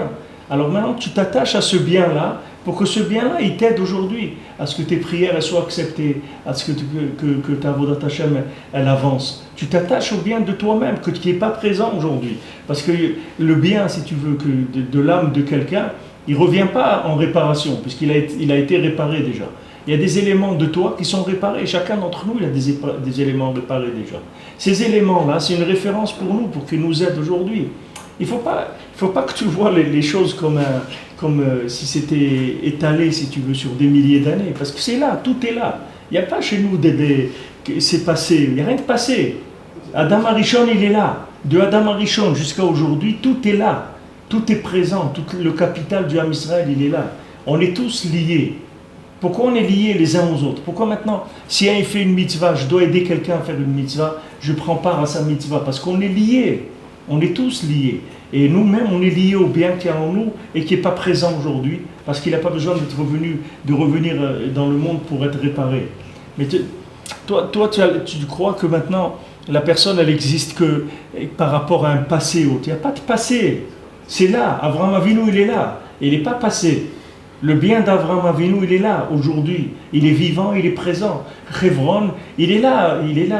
Avraham Avinu, il est là aujourd'hui. Pourquoi Hebron, c'est une ville qui était tellement de difficultés et tout? Justement parce qu'ils sont là. Ils sont là. C'est pour ça qu'il y a tellement de difficultés. Pourquoi c'est une vie difficile, qui a toujours été difficile à habiter là-bas? Parce que Dafka, c'est là où il y a les Havot et tout, il y a une très grande Kedusha. Alors contre ça, on essaye de faire le plus qu'on peut pour essayer de ternir l'endroit et de le faire tomber. Maintenant, chacun individuellement, c'est la même chose. Chacun il est attaqué par les 6 jours de la semaine, c'est-à-dire par le vécu dans la matière, par les 39 travaux. Mais le Shabbat, on ne peut pas l'attaquer. Parce que le bien qu'il y a dans quelqu'un, il sort le Shabbat. Le Shabbat, c'est ta véritable nature, c'est ça que tu es, Béhémet. Et les 6 jours de la semaine, c'est du fonctionnement. Et maintenant, si tu payes 6 jours pour en avoir un. Non, ça j'entends bien. Moi, ce que j'essaie de voir, c'est le Adam, quand lui, il dit Shechorani Benavani, Ouais, mais dis-moi, je veux dire, la seule chose que moi j'ai pour sortir de chez Khorani, c'est de prendre conscience que ben, je ne peux pas Mitzadatmi, mais parce que j'ai. Mais regarde, lis les mots. Il dit Ani. Oui. Qu'est-ce que tu dis? Je suis beau dans l'action de Yeshua Benoun. Alors toi, d'après ce que tu dis, mais toi, tu n'es pas Yeshua Benoun. Mais oui, Yeshua Benoun, c'est moi. Yeshua Benoun, Abraham Avinu, et Caleb Ben Yefoune, tout ça c'est moi. Tout ça c'est moi. C'est pas quelqu'un d'autre, c'est moi. Pourquoi il dit Ani? Ne dis pas Ani. Pourquoi il dit je suis obscur? Alors dis je suis obscur dans mes actions. Mais attendez, comme quelqu'un il dit, moi je suis pauvre mais j'ai un copain, vous savez il est riche. Et alors qu'est-ce qu'on va faire si ton copain il est riche? Mais non, il te dit Ani. Mais je comprenais pas. Tu vois bien qu'il dit Ani. Il dit, comment tu vas convoquer le Maaser Avot? Mais Zekachou, c'est Ani. C'est quand t'es jeune. C'est Ani. Parce qu'Avraham Avinu, c'est moi. Yitzhak Avinu, c'est moi. Rachel Imenu, c'est moi. Le Baal Shem Tov, c'est moi. Ça veut dire que toutes ces néchamotes-là, on est liés. Et si le Baal Shem Tov, il est riche, moi aussi, je suis riche. C'est pas un copain que je connais qui est riche. Non, alors c'est un copain qui est... Non. Ce qui est Avraham Avinu, c'est à moi. Parce qu'Avraham Avinu et moi, c'est la même chose. Ani, il dit bien Ani. Il dit pas... Allez, sinon tu comprends rien. Si tu dis que maintenant, les Maaseh Avot, ils ont dit, bon, les Maaseh Avot, c'est les Maaseh Avot. Maintenant, allez le Shabbat, c'est à nous de faire le travail maintenant. À nous de travailler, de se mettre au travail. Non. Tu sais que tu as quelque chose de bien en toi. Et que ce bien-là, il vient de tes Avot, mais c'est toi. Il t'appartient à ce bien-là. C'est ta Yerusha. Quand ils ont dit à un dirigeant ici de l'État d'Israël de donner des terres, il dit mais la terre d'Israël ne m'appartient pas, elle appartient à Israël. C'est une terre d'une histoire. Qu'est-ce que je vais donner moi de la terre Moi je suis quelqu'un qui gère le pays quelques années et je vais m'en aller. Qu'est-ce que je vais donner? Ce n'est pas à moi la terre. La terre, elle appartient au Ham Israël. Il faut aller voir Avraham Avinu et Yitzhak Avinu. Depuis que la terre elle a été donnée à Avraham Avinu, on va lui demander s'il veut donner ou c'est pas à moi la terre d'Israël. Moi, je suis quelqu'un qui gère momentanément la chose, c'est tout. Je vais passer. Il y a quelque chose qui est en nous qui ne vient pas d'exister aujourd'hui. Moi, j'existe dans des vies antérieures et dans des tzadikim. C'est ça qui me donne la force de tenir. Sinon, comment tu vas comprendre qu'aujourd'hui, tu peux avoir une kippa sur la tête? Tu ne veux même pas comprendre ça. D'où tu as la force aujourd'hui de... Voilà, regardez, on se lève à 2h du matin, un truc pour étudier. On te dit, mais tu es fou complètement. On dit, parle avec des gens, on te dit, mais tu es fou. Combien de gens je leur dis un chez toi, mais pourquoi? Comme si tu dis qu'on est en train de vivre le couvre-feu ou un truc, on est sous l'occupation. Tu dis, bon, il faut se lever à 3h pour étudier, etc. Il dit, non, tu ne comprends pas qu'à 3h, quand on se lève la nuit comme ça, que toutes les neshamot des tzadikim, elles sortent, elles sont dans le Gan Eden, elles disent Hashmein et colère, elles viennent écouter la voix du Ham Israël. C'est là où on retrouve notre véritable nature, c'est là où on fait des liens avec la richesse des tzadikim, c'est-à-dire on se lie avec tout le bien du monde. Et ça te donne la force de vivre, Pachou. C'est ça qui te donne la force de vivre. C'est-à-dire qu'il y a un bien qui est en toi, que ce bien-là, tu ne peux pas l'atteindre, tu ne peux pas le toucher, tu ne peux pas le détruire. C'est quelque chose qui est un héritage. Ce n'est pas quelque chose que tu peux. Mais cet héritage, c'est à toi. C'est toi-même. Ani. C'est pas. Ani. Voilà, à chaque fois, il te dit Ani. C'est pas maintenant. Moi, je suis pas belle, mais il y a quelqu'un que je connais, il est très beau. Alors, non, qu'est-ce qu'on a fait avec ça? Non, c'est moi. Sache que lui, c'est moi. Tu le vois que maintenant. C'est pareil pour les autres. Alors, à chaque fois qu'on voit un juif, il a l'héritage de tout. Oui, bien sûr. C'est pour ça que tu dois l'honorer, c'est pour ça que tu dois le respecter, c'est pour ça que tu dois l'aimer, et c'est pour ça que tu dois l'aider, c'est pour ça que tu dois le sauver s'il a un problème. Parce que tu fais que ton devoir, tu n'as rien fait de spécial, tu t'es sauvé toi-même. Le sauver à lui, c'est de sauver à toi, c'est la même chose. Il n'y a pas de différence entre lui et toi, c'est la même chose. C'est la même chose. Il n'y a pas de différence, parce qu'il y a une racine dans laquelle on est tous confondus dans cette racine-là. comment il faut gérer celui qui nous gère, qui nous juge négativement, celui qui nous fait tomber, quoi, qui nous voit négativement? Comment il faut... C'est pas juger, c'est pas la personne qu'il faut que tu juges. Parce qu'il sache que maintenant, le monde entier, il va essayer de te juger négativement. Maintenant, c'est pas lui. Lui, il est rank chaliar d'une force négative qui empêche la vie. C'est tout. Quand tu vois un bébé, normalement, quand tu vois le corps comme il est fait, le bébé, il n'a aucune chance de sortir. Comment il va sortir, le bébé? Il ne veut pas sortir. Comme ça, si tu le vois, il ne peut pas sortir. On te dit, attends. On va se dire, attends, il y a une réalité des choses. Quelqu'un qui ne sait pas comment c'est un accouchement, il ne l'a jamais vu. Alors on lui dit, mais jamais il va sortir. Quand il va sortir, il ne peut pas sortir. Il va mourir là-dedans. Vous avez fait grandir quelqu'un, la porte, il ne peut pas sortir, elle est trop petite. C'est impossible. On dit, attends. Et après, ça commence les contractions, les tirer les dents, commence la douleur, la souffrance. Et ces contractions, qu'est-ce qu'elles ont fait? Elles sont faites que pour ouvrir la porte, pour sortir, pour que le bien y naisse, pour que la vie, elle sorte. Alors maintenant, quand quelqu'un vient t'attaquer et tout, sache que cette personne-là, c'est elle qui va faire que tu vas trouver le bien qui est en toi.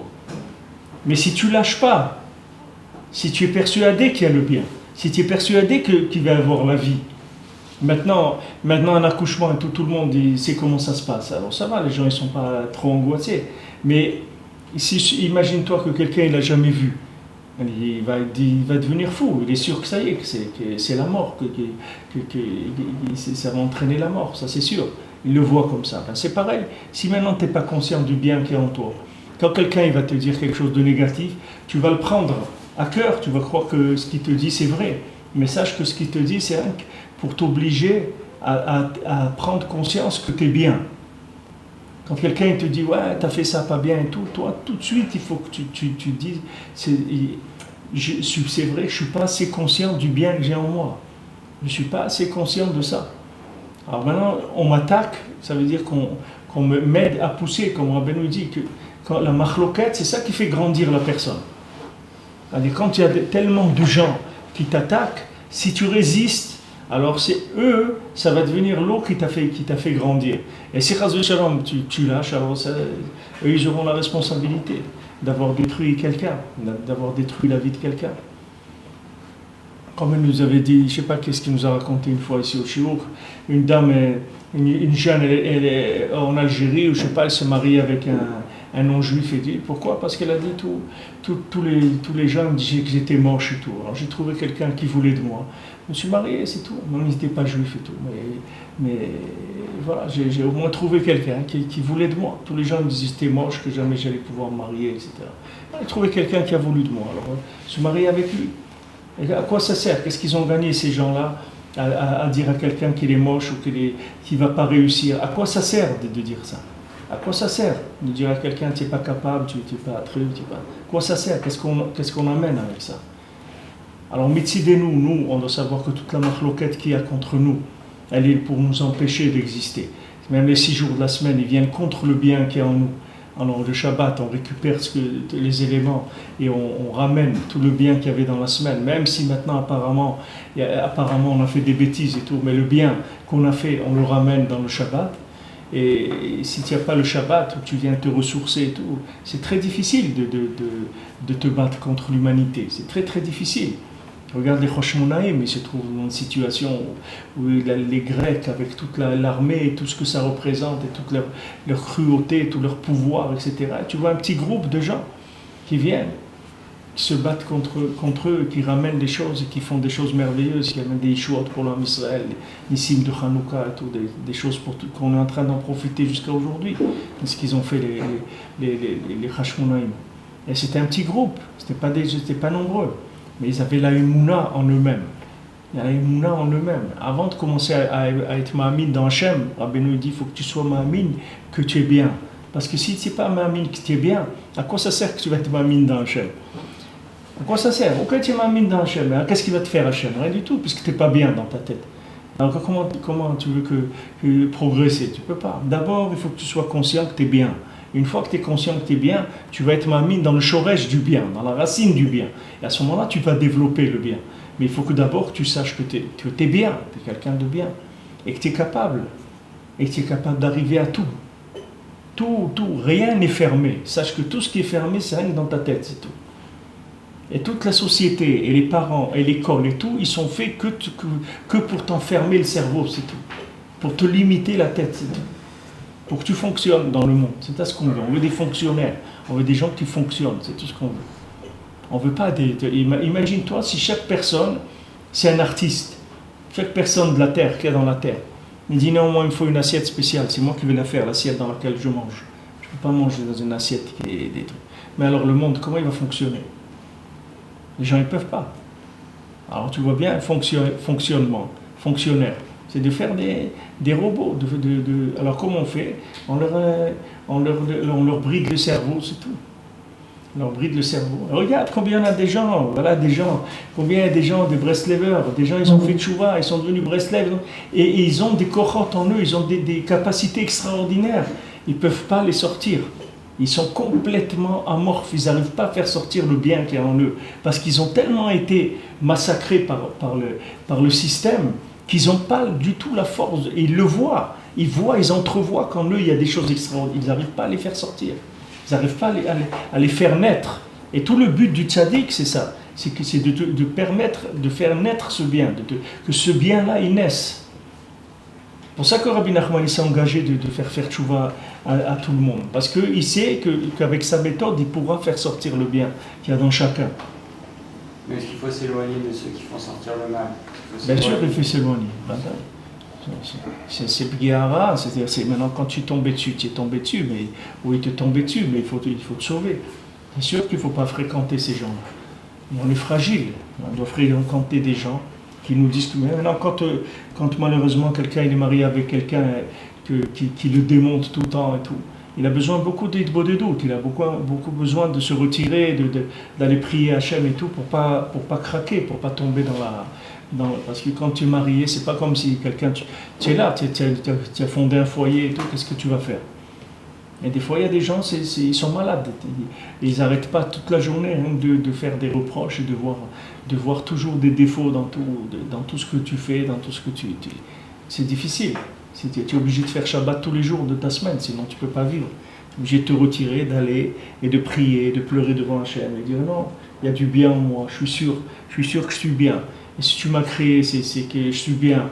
Et si tu m'as laissé en vie, maintenu en vie, c'est sûr que c'est parce que je suis bien. Et j'espère que je vais réussir. Tu as besoin tout le temps de recharger les batteries, sinon comment tu vas vivre? C'est sûr que se sauver des gens, quand c'est à l'extérieur, c'est sûr qu'il faut éviter les contacts des gens négatifs. Rabbi nous dit c'est le pire qu'il y a. Il n'y a pas pire que ça. Il n'y a pas pire que les autres pour détruire une personne. Il n'y a pas pire que ça. Et Rabbi il y a une Torah sur ça dans l'écoute Moral. Rabbi dit justement, quand il parle de Pinchas, il dit que quand Pinchas il a pris la lance pour être mécané, pour défendre l'honneur d'Hachem, il dit qu'il a adouci toute la rigueur qu'il y avait en haut. C'est-à-dire que maintenant il y avait des accusations sur l'homme Israël. Comme on a vu, c'est Shittim, c'était dans les bnotes de là-bas avec dans Shittim, c'est l'endroit où ils ont fauté. L'homme Israël avec les filles qui les faisaient faire Avodah Zarah. Il dit que maintenant, quand il y avait des accusations dans le ciel, il est venu Pinchas, il a pris la lance pour tuer Zimri. Quand il a pris la lance, il dit toute la rigueur du ciel s'est arrêtée tout de suite. Pourquoi? Il dit quand un homme il attaque un autre dans le ciel, on sait que c'est la chose la pire qui peut exister. Donc ça adoucit toute la rigueur qu'il y a en haut. Les tribunaux d'en haut et tout, ils s'arrêtent tous. Ils disent bon, nous on ne juge plus. Parce qu'il y a quelqu'un qui l'a pris en main, il va lui faire ça comme sa fête. Ça y est, c'est pas la peine de s'occuper de lui. Laissez-le tranquille. Parce que lui, il va le massacrer. Nous, tout ce que nous on obtient, il faut des lois et des trucs, et on va lui sortir ça, et on va lui trouver un mérite qu'il a fait une mitzvah et des trucs. C'est très compliqué avant que les tribunaux d'en haut puissent attaquer une personne. Mais quand quelqu'un, il attaque une autre personne, il n'y a rien de pire sur terre. Et Rabbi nous dit que toi, tu as un Yetzirah qui est à ton niveau. On dit qu'Akadosh Baruch Hu, jamais il envoie quelqu'un une épreuve qui peut pas dominer, parce que toujours on envoie un Yetzirah par rapport au Yetzirah Tov. Mais le Yetzirah de quelqu'un d'autre, il peut être 10 fois plus grand que le bien qui est en toi. Du moins de la conscience du bien qui est en toi. Et c'est pour ça qu'une personne peut faire tomber une autre beaucoup plus facilement que n'importe quoi dans le monde. Et je reviens à ce que je vous ai dit tout à l'heure. Si quelqu'un il était seul sur une île déserte, Rabbeinu il n'a pas dit si c'est un tzaddik qui se trouve sur une île déserte. Rabbeinu dit Stam, un ben adam, tu le mets tout seul, il est bien. Chaque personne seule, elle est bien. Donc toute personne qui est pas bien, c'est parce qu'elle a été mal influencée, c'est tout. Pourquoi elle a été mal influencée? Parce qu'elle ne croit pas dans le bien qu'il y a en elle, c'est tout. Donc elle a reçu des influences de tout le monde.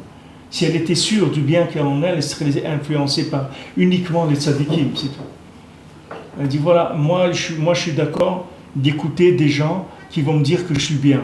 Des gens qui vont me dire que je ne suis pas bien, je ne peux pas les écouter. Je dis voilà, mais quand même il faut te corriger tes défauts ou des trucs. Non, laisse tomber ça. Je préfère rester avec mes défauts et rester vivant. Parce que vous allez commencer avec les défauts et après c'est moi qui vais faire défaut. C'est pas les défauts. C'est qu'un jour vous allez venir pour me corriger, vous allez dire que je ne suis plus là. À quoi ça sert? À quoi ça sert? Il faut fréquenter les gens qui connaissent Azara. Ouais. Non, il faut vivre avec des gens qui émanent, qui font sortir le bien d'eux-mêmes, parce que c'est des gens qui sont bien dans leur peau, qui croient dans le bien. Alors ils n'ont pas de difficulté à croire dans le bien qu'il y a dans l'autre, parce qu'eux-mêmes ils ont déjà avancé là-dedans. Mais sinon c'est terrible.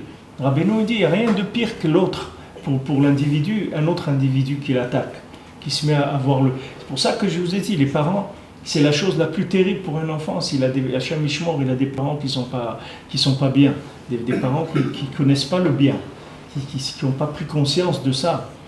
C'est difficile. Vous voyez tous les gens qui sont des Yotzei de la Shoah, des gens qui sont passés par la Shoah et tout. C'est très très difficile leur vie. Et l'éducation de leurs enfants, c'est très très difficile. Parce que c'est des gens qui ont passé un tel moment tellement difficile, tellement dur à vivre, que c'est difficile après de croire dans le bien. Il faut une force de... Même les gens qui ils sont pas rentrés dans la kfira et tout, même des gens ils sont religieux et tout, mais au fond d'eux, il y a quelque chose qui est cassé dans la croyance du bien. Il y a quelque chose qui est cassé. Alors ça se répercute sur leurs enfants. Ça se voit. Pour réagir sur ce qu'il dit Gabriel, mais ce qui est très dur, c'est que si on voit quelqu'un qui se comporte mal avec nous, qui nous regarde mal, qui veut nous enfoncer, comment nous on va le regarder bien? C'est ça le problème. Toi, tu vas le regarder bien parce que tu dis que c'est quelqu'un qui vient te faire grandir. Mais comment je vais voir le bien qu'il y a en lui? C'est ça le bien. Je comprends, mais... Le bien qu'il y a en lui, c'est que maintenant, lui, on te l'a envoyé pour te bousculer un petit peu, pour te faire grandir, pour que tu prennes conscience du bien qu'il y a en toi. C'est pour ça qu'il a été envoyé. Mais il ne faut pas que tu le en veuilles, parce que la plupart des gens, ils voient que le mal. Pourquoi Rabbeinu il est venu, il a crié ça, il a dit que ça, que Azamra, que le bien? Parce qu'il sait que les gens ils sont malades. Il sait que tous les gens ils sont malades dans leur tête de ça, de voir le mal qu'il y a dans l'autre. Tu n'as pas fait ça. Quelqu'un il a préparé un Shabbat, il a mis la table, qu'est-ce qu'il y a de pas bien là-dedans? Tu ne peux pas voir. Les gens ils sont malades, la tête elle est à l'envers. C'est pour ça que tu sois attaqué par des gens qui vont voir ce qui n'est pas bien en toi. C'est quelque chose de normal. Maintenant, toi, tu dois réagir en te disant ça, c'est venu pour me faire grandir. Et tout. Mais c'est difficile parce qu'il y a des moments où on passe, comme Rabbeinu l'a dit, par des ponts très étroits. Il y a des moments, mamache, où tu ne sais pas si tu vas sortir vivant de ça. Vivant, je parle à l'intérieur, pas physiquement. C'est surtout le type en face. Des fois, on n'arrive vraiment pas à trouver du bien en lui, quoi. C'est ça qui est dur. Il faut prier pour ça. Il a dit le Rav Gludilevski, il a raconté, il a dit quand lui donnait shiur, il faisait un shiur tous les jours dans une synagogue entre Mincha et Arvit. Une synagogue Breslev, il faisait le cours de l'écouter Moran tous les jours entre Mincha et Arvit. Et une fois pendant une semaine ou deux, il a eu une difficulté, je sais pas, il n'a pas pu venir. Donc quand il vient à la synagogue, il trouve quelqu'un d'autre qui faisait le cours. Bon, il s'est dit Mustama, j'étais pas là, donc il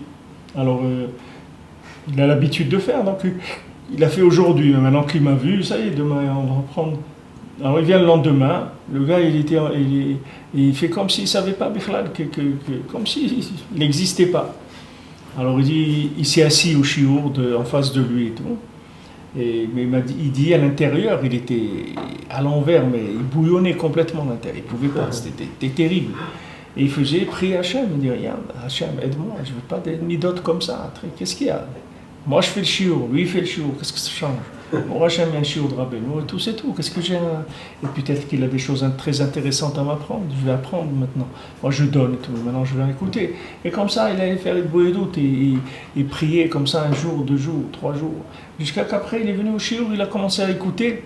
Et Béhémet, il a profité du shiur. Il a vu que le gars, il a enseigné des choses extraordinaires. Et Mamash, il a eu de la simcha dans le shiur et tout. Et après, il n'a pas pu résister. Il lui a dit merci beaucoup pour le shiur, Béhémet, j'ai pris du chisouk et tout. Il était très content. Maintenant, dès qu'il est arrivé à ça, le lendemain, le gars, il s'est plus mis au shiur, il a repris son shiur normalement, etc. Tu vois qu'il est venu pour le faire grandir. Tu vois que ce qu'il lui a fait, c'est pour le faire grandir. Maintenant, si tu le vois comme un monstre, le bonhomme et tout, tu es à côté complètement. Tu vois que Béhémet, ce bonhomme-là, il est venu pour te faire grandir. Et maintenant, on lui a enlevé. C'est sûr que lui, ce qu'il a fait, c'est pas bien. Et tu peux pas prendre la place de quelqu'un, il est là tous les jours. Tu viens, ok, maintenant tu l'as pas vu une fois. Oh, peut-être tu l'as pas vu. Mais ça y est, après, tu sais que c'est lui qui fait le cours tous les jours. Il faut lâcher.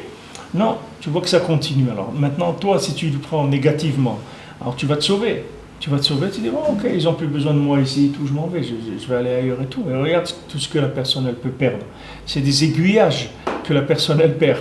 Alors imagine-toi quelques milliers d'aiguillages que la personne, elle rate dans sa vie, regarde où elle se trouve par rapport là où elle devait arriver. Là, il a eu une épreuve. Il a réagi comme un Breslever, il réagit. Qu'est-ce que tu veux que je fasse? Je vais le frapper, c'est un Chaz v'Shalom. Je dis, qu'est-ce que je vais lui faire? Je vais l'insulter, je vais aller le voir, je vais lui dire, mais attends, tu n'es pas un peu malade? Non, tu ne vois pas que c'est moi qui fais le cours tous les jours depuis des années ici? C'est quoi ce truc-là? C'est pas... Non, il a dit, écoute, Hachem, moi, aide-moi à corriger ses midotes. Qu'est-ce que ça change que lui fasse le cours ou moi? Qu'est-ce que ça change? Ça ne change rien du tout. Qu'est-ce que ça change? Au contraire, je vais venir, je vais m'asseoir, je vais apprendre des choses. Peut-être et il a dit après, il a dit Béhémet, il a fait un shiur nifla. Il a dit des choses extraordinaires. Et il a profité du cours et ça y est, il avait enlevé l'abcès de lui. Il avait percé, il a été le voir, il a dit merci pour ce cours. Et tout de suite après, ça y est, les choses elles se sont remises à leur place. Tu vois qu'est-ce que c'est de voir le bien, de lutter, c'est-à-dire de savoir que cette chose-là, elle te vient pour Dafka, comme c'est écrit pour Rivka, elle a vu 2 bébés qui se disputaient dans son ventre. Elle est allée Doresh et Elohim, elle allait demander au Talmidei Chachamim, elle est allée Shivat Shemever. Elle dit, qu'est-ce qui se passe? J'ai 2 bébés qui se disputent dans mon ventre, etc. Elle n'est pas dit, bon, c'est rien, ça doit être parce que j'ai mangé de la tchoukchouka, ça fait un peu des trucs dans le ventre. Là, elle a dit, elle a cherché d'où ça venait. Elle a été chez les Talmidei Chachamim pour demander, qu'est-ce qui se passe? Tu vois que ça entraînait de la recherche, c'est pas... Qu'est-ce que tu dis, Robin? Ça veut dire qu'il fallait fréquenter des gens qui émanent le bien, qui cherchent le bien et qui émanent le bien. Et d'un côté, il faut aussi soutenir les gens qui sont, que tout le monde, les gens mauvais, pas les gens mauvais, mais les gens qui ont des problèmes et tout. Il y a une stira. D'un côté, il faut se préserver, il faut s'éloigner des gens qui peuvent être, qui voient du noir, qui voient pas le bien, c'est pas qui broie du noir, ça s'appelle pas qui voit pas le bien. Qui broie du noir, ça veut dire que la personne, elle est... Qui broie du noir, ça c'est des gens qui sont tristes, mais c'est des gens qui voient le mal. Il y a des gens qui sont tristes, mais on ne parle pas ici de quelqu'un qui est triste. On parle des gens qui voient le mal. Les gens qui voient le mal, c'est dangereux. Pour quelqu'un de faible, en tout cas, c'est dangereux.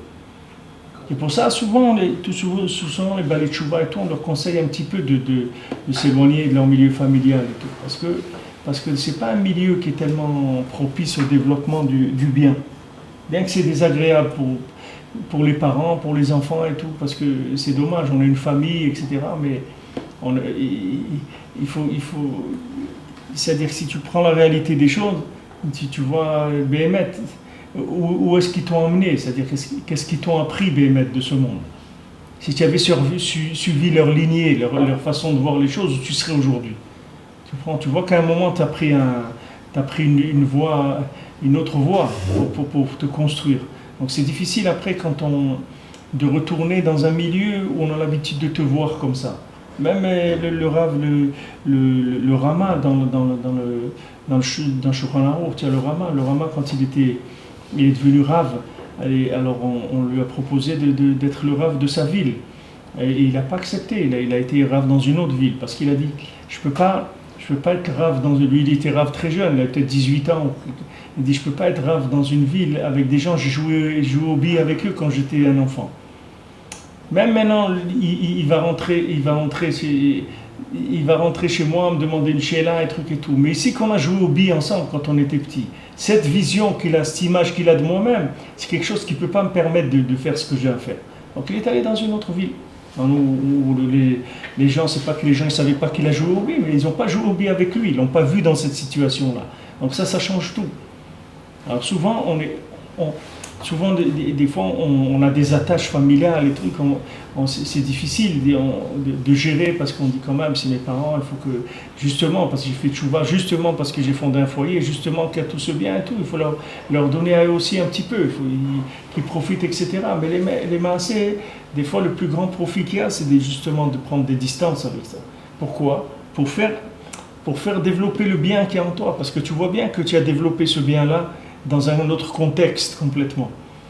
Donc en retournant dans ce contexte-là, il faut que tu aies la force de pouvoir résister à la façon qu'on a de te voir. Il n'y a rien de pire que ça. On dit que les gens, ils sont comme on les voit, c'est pas ce qu'ils sont, BMF. C'est comme on les voit, c'est comme ça qu'un Ben Adam, il se voit lui-même. Comme on le voit, alors il se voit comme ça, il faut faire attention à ça.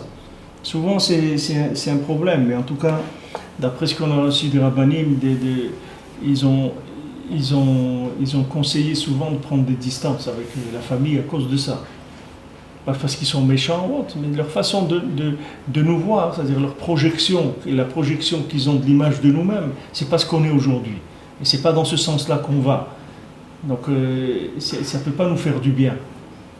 Maintenant, si quelqu'un il est fort, il a dépassé tout ça, il est joyeux, il est sûr de lui et tout, il n'y a pas de problème, il peut donner. Là, il va que pour donner, c'est pas, lui prend pas.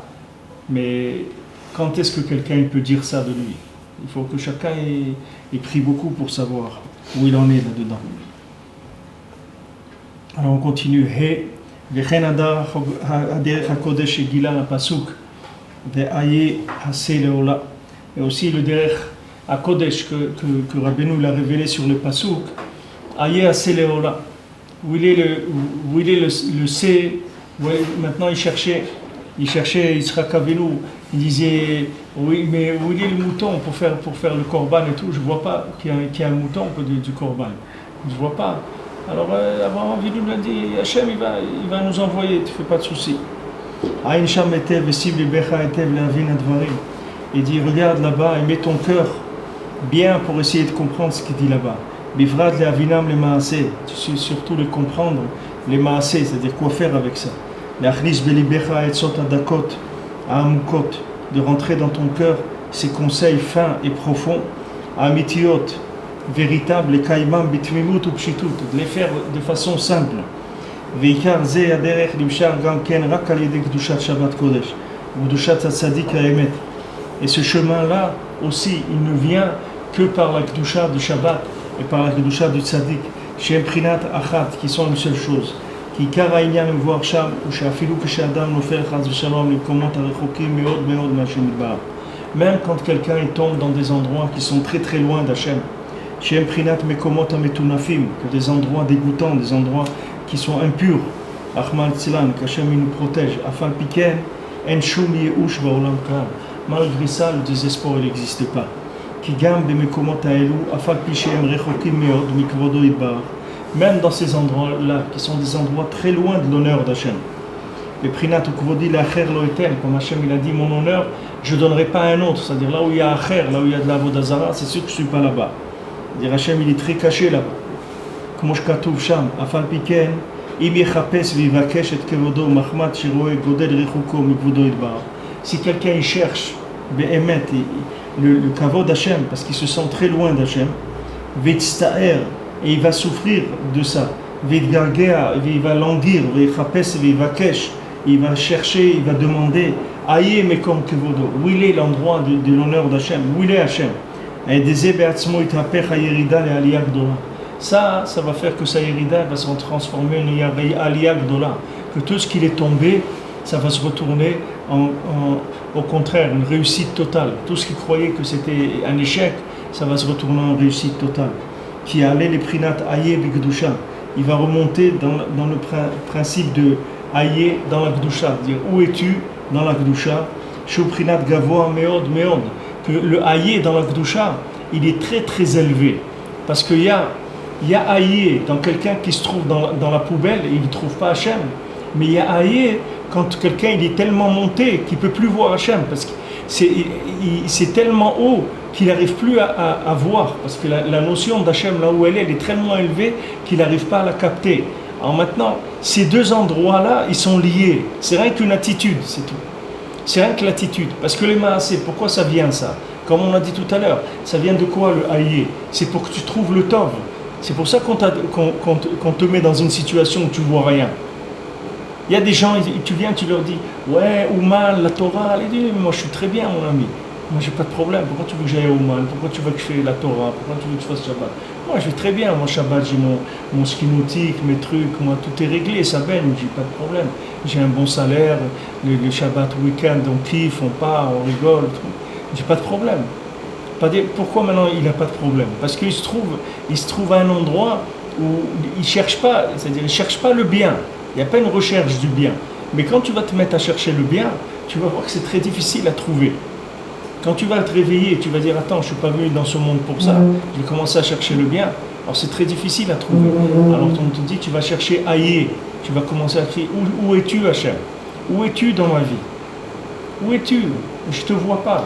J'arrive pas à sentir des choses. Quand je fais les mitzvot, j'ai pas de joie, j'ai pas de réchec, j'ai pas envie, je me sens pas. Ma prière, elle est froide, mes trucs qui sont. Où tu es dans ma vie? Où tu es Hachem dans ma vie? Alors quand tu te poses la question où il est Hachem dans les endroits les plus bas, alors tu te relis avec où il est Hachem parce que qui est-ce qui dit Aïe Mekom Kovudu? C'est les malachim qui disent ça. C'est les anges qui se disent ça. Qui viennent ils disent Aïe Mekom Kovudu où il est Hachem. C'est eux qui disent ça, c'est les anges qui disent ça. Maintenant, de l'endroit le plus bas où tu te trouves, où tu dis où il est Hachem, mais toi tu dis pas où il est Hachem parce que tu es trop haut, c'est parce que tu es trop bas que tu dis où il est Hachem. Alors l'endroit très bas dans lequel tu te trouves et tu dis où il est Hachem, il va se relier avec l'endroit le plus haut où il y a des anges qui disent où il est Hachem. Il est tellement haut qu'on n'arrive pas à le voir. Et tu vas recevoir de la lumière des endroits qui sont les plus élevés, c'est-à-dire au-dessus de tout le bien qu'il y a dans le monde. C'est-à-dire c'est le bien d'Hachem qui est imperceptible. Il est tellement élevé que tu ne peux plus l'appeler bien, parce que tu ne le vois pas. Pour appeler bien, il faut que tu vois la chose. Quand tu ne le vois pas, tu ne peux pas l'appeler bien. Alors là-bas, les anges disent « Aïe, mais comme que où il est ?» Alors tu vois que la même formule, la même expression, la même attitude de celui qui se trouve au fond du panier tout à fait en bas, c'est la même attitude que les anges qui se trouvent le plus haut. Ça veut dire que si maintenant tu cherches Béhémet dans les endroits les plus bas et tu prends conscience, comme on a vu avant, que tout le lien, pourquoi tu te trouves en bas, c'est rien que pour chercher le bien, c'est tout, c'est pas pour autre chose. Hachem il te met en bas, c'est pour que tu cherches le bien, c'est pas pour autre chose, c'est rien que pour te faire grandir. Et il sera que lui, il était en haut. Hein? Il sera que lui, il était en haut quand il a dit Aïe. Lui, il était dans les choses les plus hautes. Il était en haut, mais il était aussi en bas, parce que c'est une situation où on allait le sacrifier. C'était pas facile qu'il allait être sacrifié, Yitzhak. C'est pas facile. C'était un moment très difficile. Mais les deux choses, elles se rattachent. C'est-à-dire que maintenant, les maasé, c'est comme les cris de la femme qui va accoucher. Elle crie. Avec ça, c'est ça qui va permettre au bébé de naître. C'est ça qui va faire la place pour que le bébé puisse naître. Maintenant, quand quelqu'un se trouve en bas, il faut savoir que toute cette astara, tout ce truc qu'Hachem il est caché de lui, c'est pour qu'il le cherche, c'est tout. Mais il le cherche, ça veut dire quoi? Ça veut dire qu'il va trouver le bien qu'il y a en lui. C'est-à-dire, il va sortir toujours gagnant quand il a une yérida. À chaque fois qu'il descend, c'est rien que pour trouver le bien. Comme on a vu pour Hanouka, les Grecs, ils nous ont attaqués, ils nous ont empêchés de faire la Torah. Ça nous a obligés à chercher, qu'on a trouvé la fiole d'huile. Cette fiole d'huile pure, elle nous a permis après d'allumer pendant les 7 jours d'après.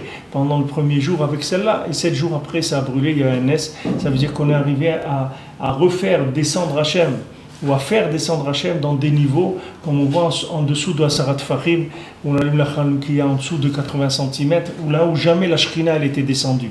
Donc ça même, tu vois que même la difficulté par laquelle on est passé, c'est elle qui a permis l'existence d'Hachem, de faire descendre Hachem dans les endroits les plus bas.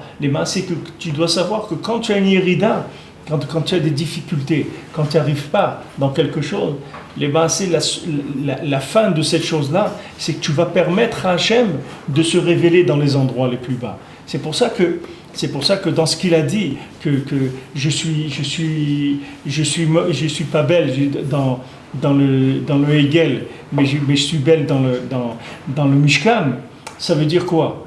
Ça veut dire quoi? Ça veut dire que je suis pas belle dans le Hegel. Ça veut dire qu'il y a un côté où on dit à Hachem, on t'a quand même permis de faire quand on a fait le Hegel, tu étais bien content parce que ça t'a permis de faire le Mishkan. On ne peut pas dire ça parce que nous on a fait avec des midot raot, c'est-à-dire on a fauté. Mais si tu montes la situation, tu la sors du relatif, tu la mets dans un niveau plus élevé, tu vas voir que le Maasé, qu'est-ce qui a permis de faire le Mishkan?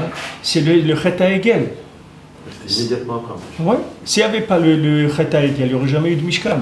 Parce que pour pouvoir faire un Mishkan, il fallait qu'il y ait un besoin. Comme on dit, pour découvrir des médicaments, il faut qu'il y ait des maladies. Est-ce qu'il y a quelqu'un qui a découvert un médicament dans le monde alors qu'il n'y a pas de maladie? Est-ce que tu as déjà vu un médicament tu vas à la pharmacie, tu dis c'est quoi ça? Il dit non, la maladie elle n'existe pas encore. C'est pour dans 10 ans, elle va sortir la maladie, on a préparé les médicaments. Ça n'existe pas. Dans ce monde-là, les gens, il fait toujours acharemot, c'est toujours après qu'il y a le problème. Mais Hachem, c'est pas écrit comme ça. C'est écrit Hachem, il est magdim refoua la maka. Hachem, il fabrique le médicament avant la maladie. Hachem, quand tu as un problème, sache que le bien qui va sortir de ce problème, il était là avant que le problème il commence. Tu comprends? C'est-à-dire que maintenant, le bébé, quand maintenant on va crier et tout pour le faire sortir, il faut savoir que le bébé, il était là avant qu'on arrive à ça. Ça, c'est uniquement pour le faire sortir qu'on en est arrivé là. Mais le bien, il était là avant. La refoua, elle est venue avant la maka. C'est-à-dire avant que maintenant tu reçoives une difficulté, sache que le bien qui va sortir de cette difficulté, il était déjà là. C'est uniquement pour lui permettre de naître que tu passes par cette difficulté-là. Mais le bien, il est là. Avant même que ça commence, sinon on ne pourrait pas vivre. Comment on pourrait vivre? Si maintenant on croit que quand il y a quelque chose de pas bien, alors maintenant c'est pas bien et c'est une catastrophe. Et maintenant on va prier et on va truquer tout pour essayer de retourner la situation pour que ça devienne bien. Non, c'est pas comme ça. Le bien, il est là. Maintenant pour arriver vers ce bien, tu peux pas parce que le niveau de conscience du bien que tu as, il n'est pas assez élevé pour pouvoir voir le bien. Alors qu'est-ce qu'on te met dans une difficulté? Dans cette difficulté, tu vas crier aïe. Où il est Hachem? Je ne le vois pas dans cette difficulté-là. Comme ils ont dit les gens, il y en a qui ont dit où il était Hachem à Auschwitz? Aïe, où il est? Alors maintenant, de ceux où il est Hachem, tu vas remonter dans le où il est Hachem des Malachim, c'est-à-dire des niveaux les plus élevés. Il n'y a pas eu de aïe pourtant avec le Hegel. Personne n'a crié aïe. Où ça? Avec le Vaudor, ils ne sont pas criés aïe. Personne. Dans le Vaudor? Pour arriver au Mishkan après. Ils n'ont peut-être pas crié dans le Vaudor, mais après ils ont crié. Les femmes, elles ont fait il y a eu du bien dans le Ham Israël. Il y a de la recherche aussi. Mais même celui qui est tombé, au moment où il est tombé, il n'a pas crié dans le moment où il est tombé. Après il a crié, avant il a crié. Il y avait un appel qui s'est fait et qui a permis de faire descendre le Tov, de faire révéler le Tov. Parce que tout le problème, c'est de faire un récipient pour le Tov, comme le Mishkan, de permettre à Hachem de résider. Hachem, il voulait résider dans les mondes inférieurs, mais il ne pouvait pas résider dans les mondes inférieurs, tant qu'il n'y avait pas un appel de l'homme qui lui demande de venir, de construire sa maison dans les mondes inférieurs. Hachem, il ne va pas s'imposer. Donc maintenant, quand ils ont fait la faute du Hegel, et c'est de là qu'ils ont déclenché la possibilité pour Hachem de résider dans les mondes inférieurs. En fait, c'est leur ratson, en fait, c'est ça qu'ils ont déclenché. C'est leur recherche à travers ça. Même s'ils ont fait le Hegel, mais c'est parce qu'à un moment ils n'ont pas tenu dans l'épreuve de ne pas voir Moshe Rabbeinu, etc. C'était des gens qui étaient alimentés tout le temps par Moshe. Ils n'ont plus eu Moshe pendant un moment. Alors après ils sont tombés dans le Hegel. Et maintenant quand Hachem il a envoyé le Mishkan, tu vois que tout le temps ça a été des réactions que positives d'en haut. Ça n'a jamais été des réactions négatives. Après, je vous ai dit, après le Maboul, Hachem il a dit j'amènerai plus le Maboul. Hachem il n'a pas dit maintenant vous avez compris, hein, je vous ai mis une bonne tannée, vous n'allez plus recommencer. C'est pas ça qu'il dit Hachem. Hachem il dit pardon, j'amènerai plus le Maboul dans le monde. Donc tu vois que le Maboul, c'est ça ce qui a permis à Hachem de plus faire le Maboul. Et Maasé c'est pour adoucir la rigueur, c'est tout. Toutes ces choses-là, c'est pour transformer la rigueur en miséricorde. Parce qu'Hachem, il est que miséricorde. Maintenant, par rapport au monde, il faut que la conscience de cette miséricorde, elle rentre dans le monde. Comment elle rentre? Parce que quand il y a la rigueur et que les gens ils continuent à chercher, c'est ça qui fait que la miséricorde elle se révèle.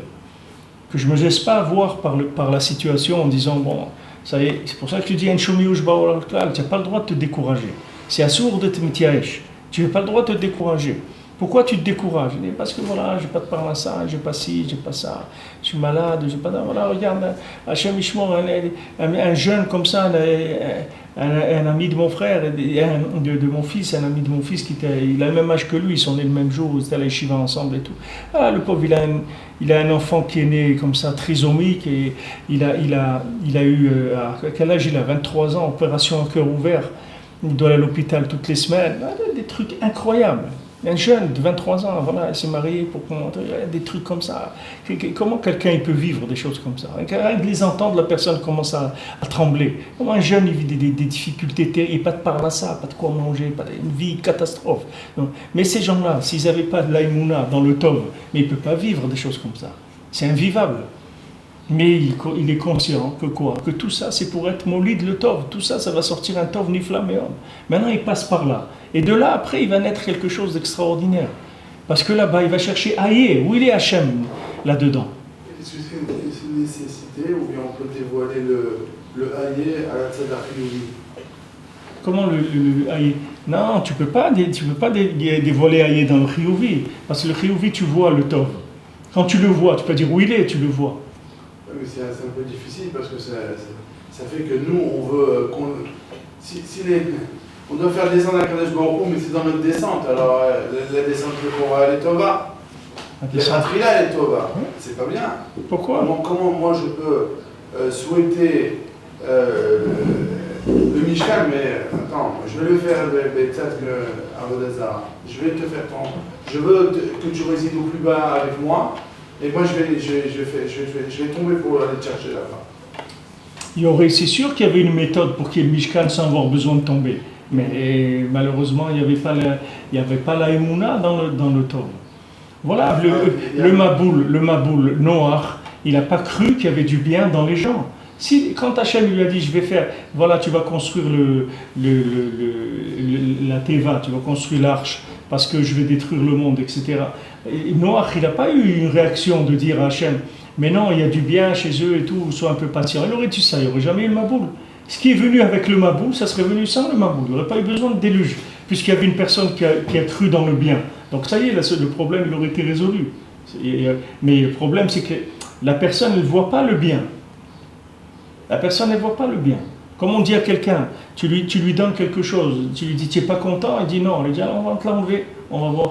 Alors quand tu l'enlèves, il commence à crier. Il commence à crier. Il dit, pourquoi tu cries? Il dit, mais je voudrais les choses. Mais quand tu l'as donné, tu n'étais pas content. Il dit, non, donnez-le-moi et tout, maintenant je vous promets, je vais être content, etc. Alors on lui rend. C'est ce qu'il dit Rabbi Nathan pour le Yan Arba qu'on a vu à Arba Tzrichim Leodot. 4, ils doivent remercier Hachem. Ils doivent remercier Hachem qu'ils sont passés par le désert et qu'ils sont sortis vivants, qu'ils sont sortis de prison, qu'ils sont sortis de la maladie. Toutes ces choses-là sont revenus de la mer. Pourquoi, Rabbi Nathan dit, pourquoi il passe par une difficulté pour remercier Hachem? Parce qu'il ne remercie pas Hachem quand ça va. Donc pour lui faire apprécier, on le met en difficulté. Là-bas maintenant, il se met à chercher Hachem dans la difficulté. Et il remercie Hachem qui l'a fait sortir de la difficulté. Mais si maintenant il remercie Hachem quand il n'est pas en difficulté, il ne passerait pas par la difficulté.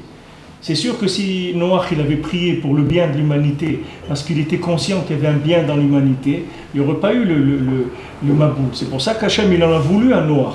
Et même pendant le déluge, Hachem il a caché Noach. Il ne voulait pas le voir, parce qu'il l'aurait détruit, parce que le Maasé, qui c'est le principal accusateur de l'humanité, c'était Noach.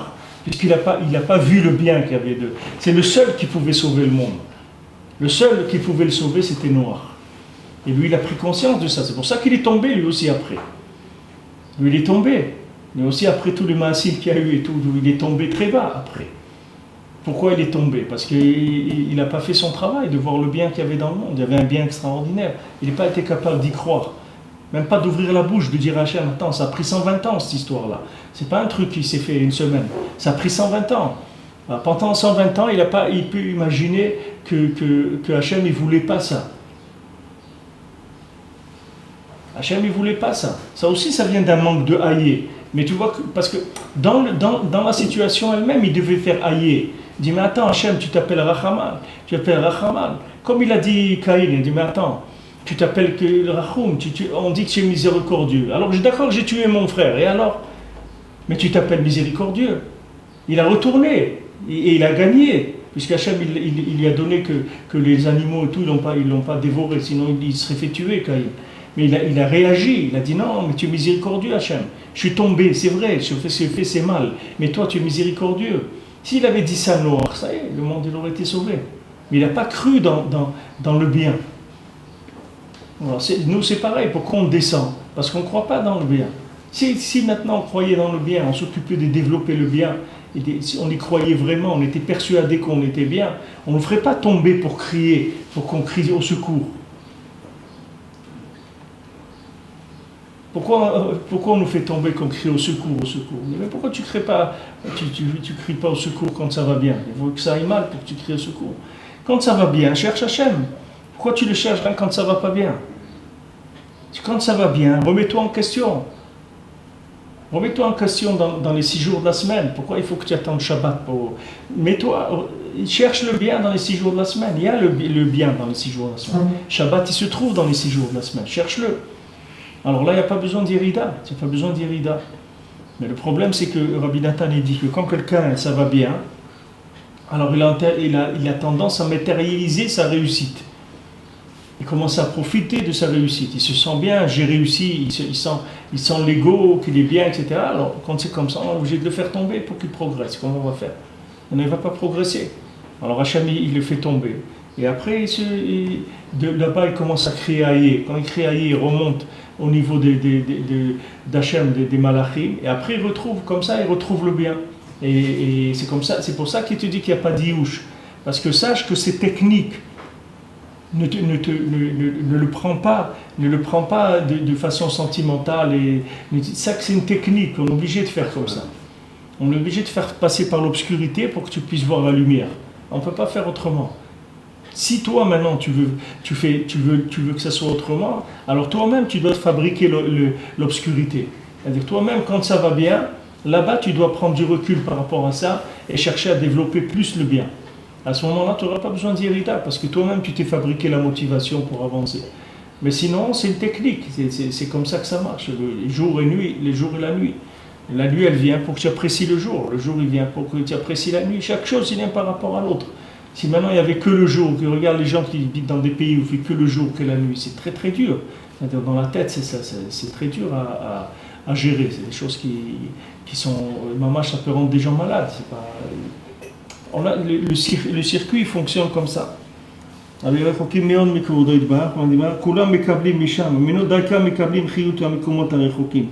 les endroits les plus éloignés reçoivent de là-bas. שהם בחינת מקומות המטונפים, כי בבחינת מאמרות המתגלים, ששם התגלות כבודו יתברך, אין יכולים מקומות המטונפים לקבל שום חיות. Parce que maintenant, des endroits où Hachem il est révélé, de là-bas, on peut pas envoyer de la vitalité dans des endroits où Hachem il est caché d'Afka, dans des endroits très bas. Là-bas, Hachem il est très caché. Alors que maintenant, on remonte dans ce que s'appelle le Mahamar Satoum, ce qui s'appelle Bereshit. Et de là-bas, de Bereshit, tous les Diasara Mahamarot, ils reçoivent leur vitalité. Mais Bereshit lui-même, il n'y a rien d'apparent. Ça s'appelle Mahamar Satoum, ça s'appelle la parole d'Hachem fermée. Il n'y a rien qui a été créé au commencement. C'est quoi au commencement? Au commencement, qu'est-ce qu'il y a?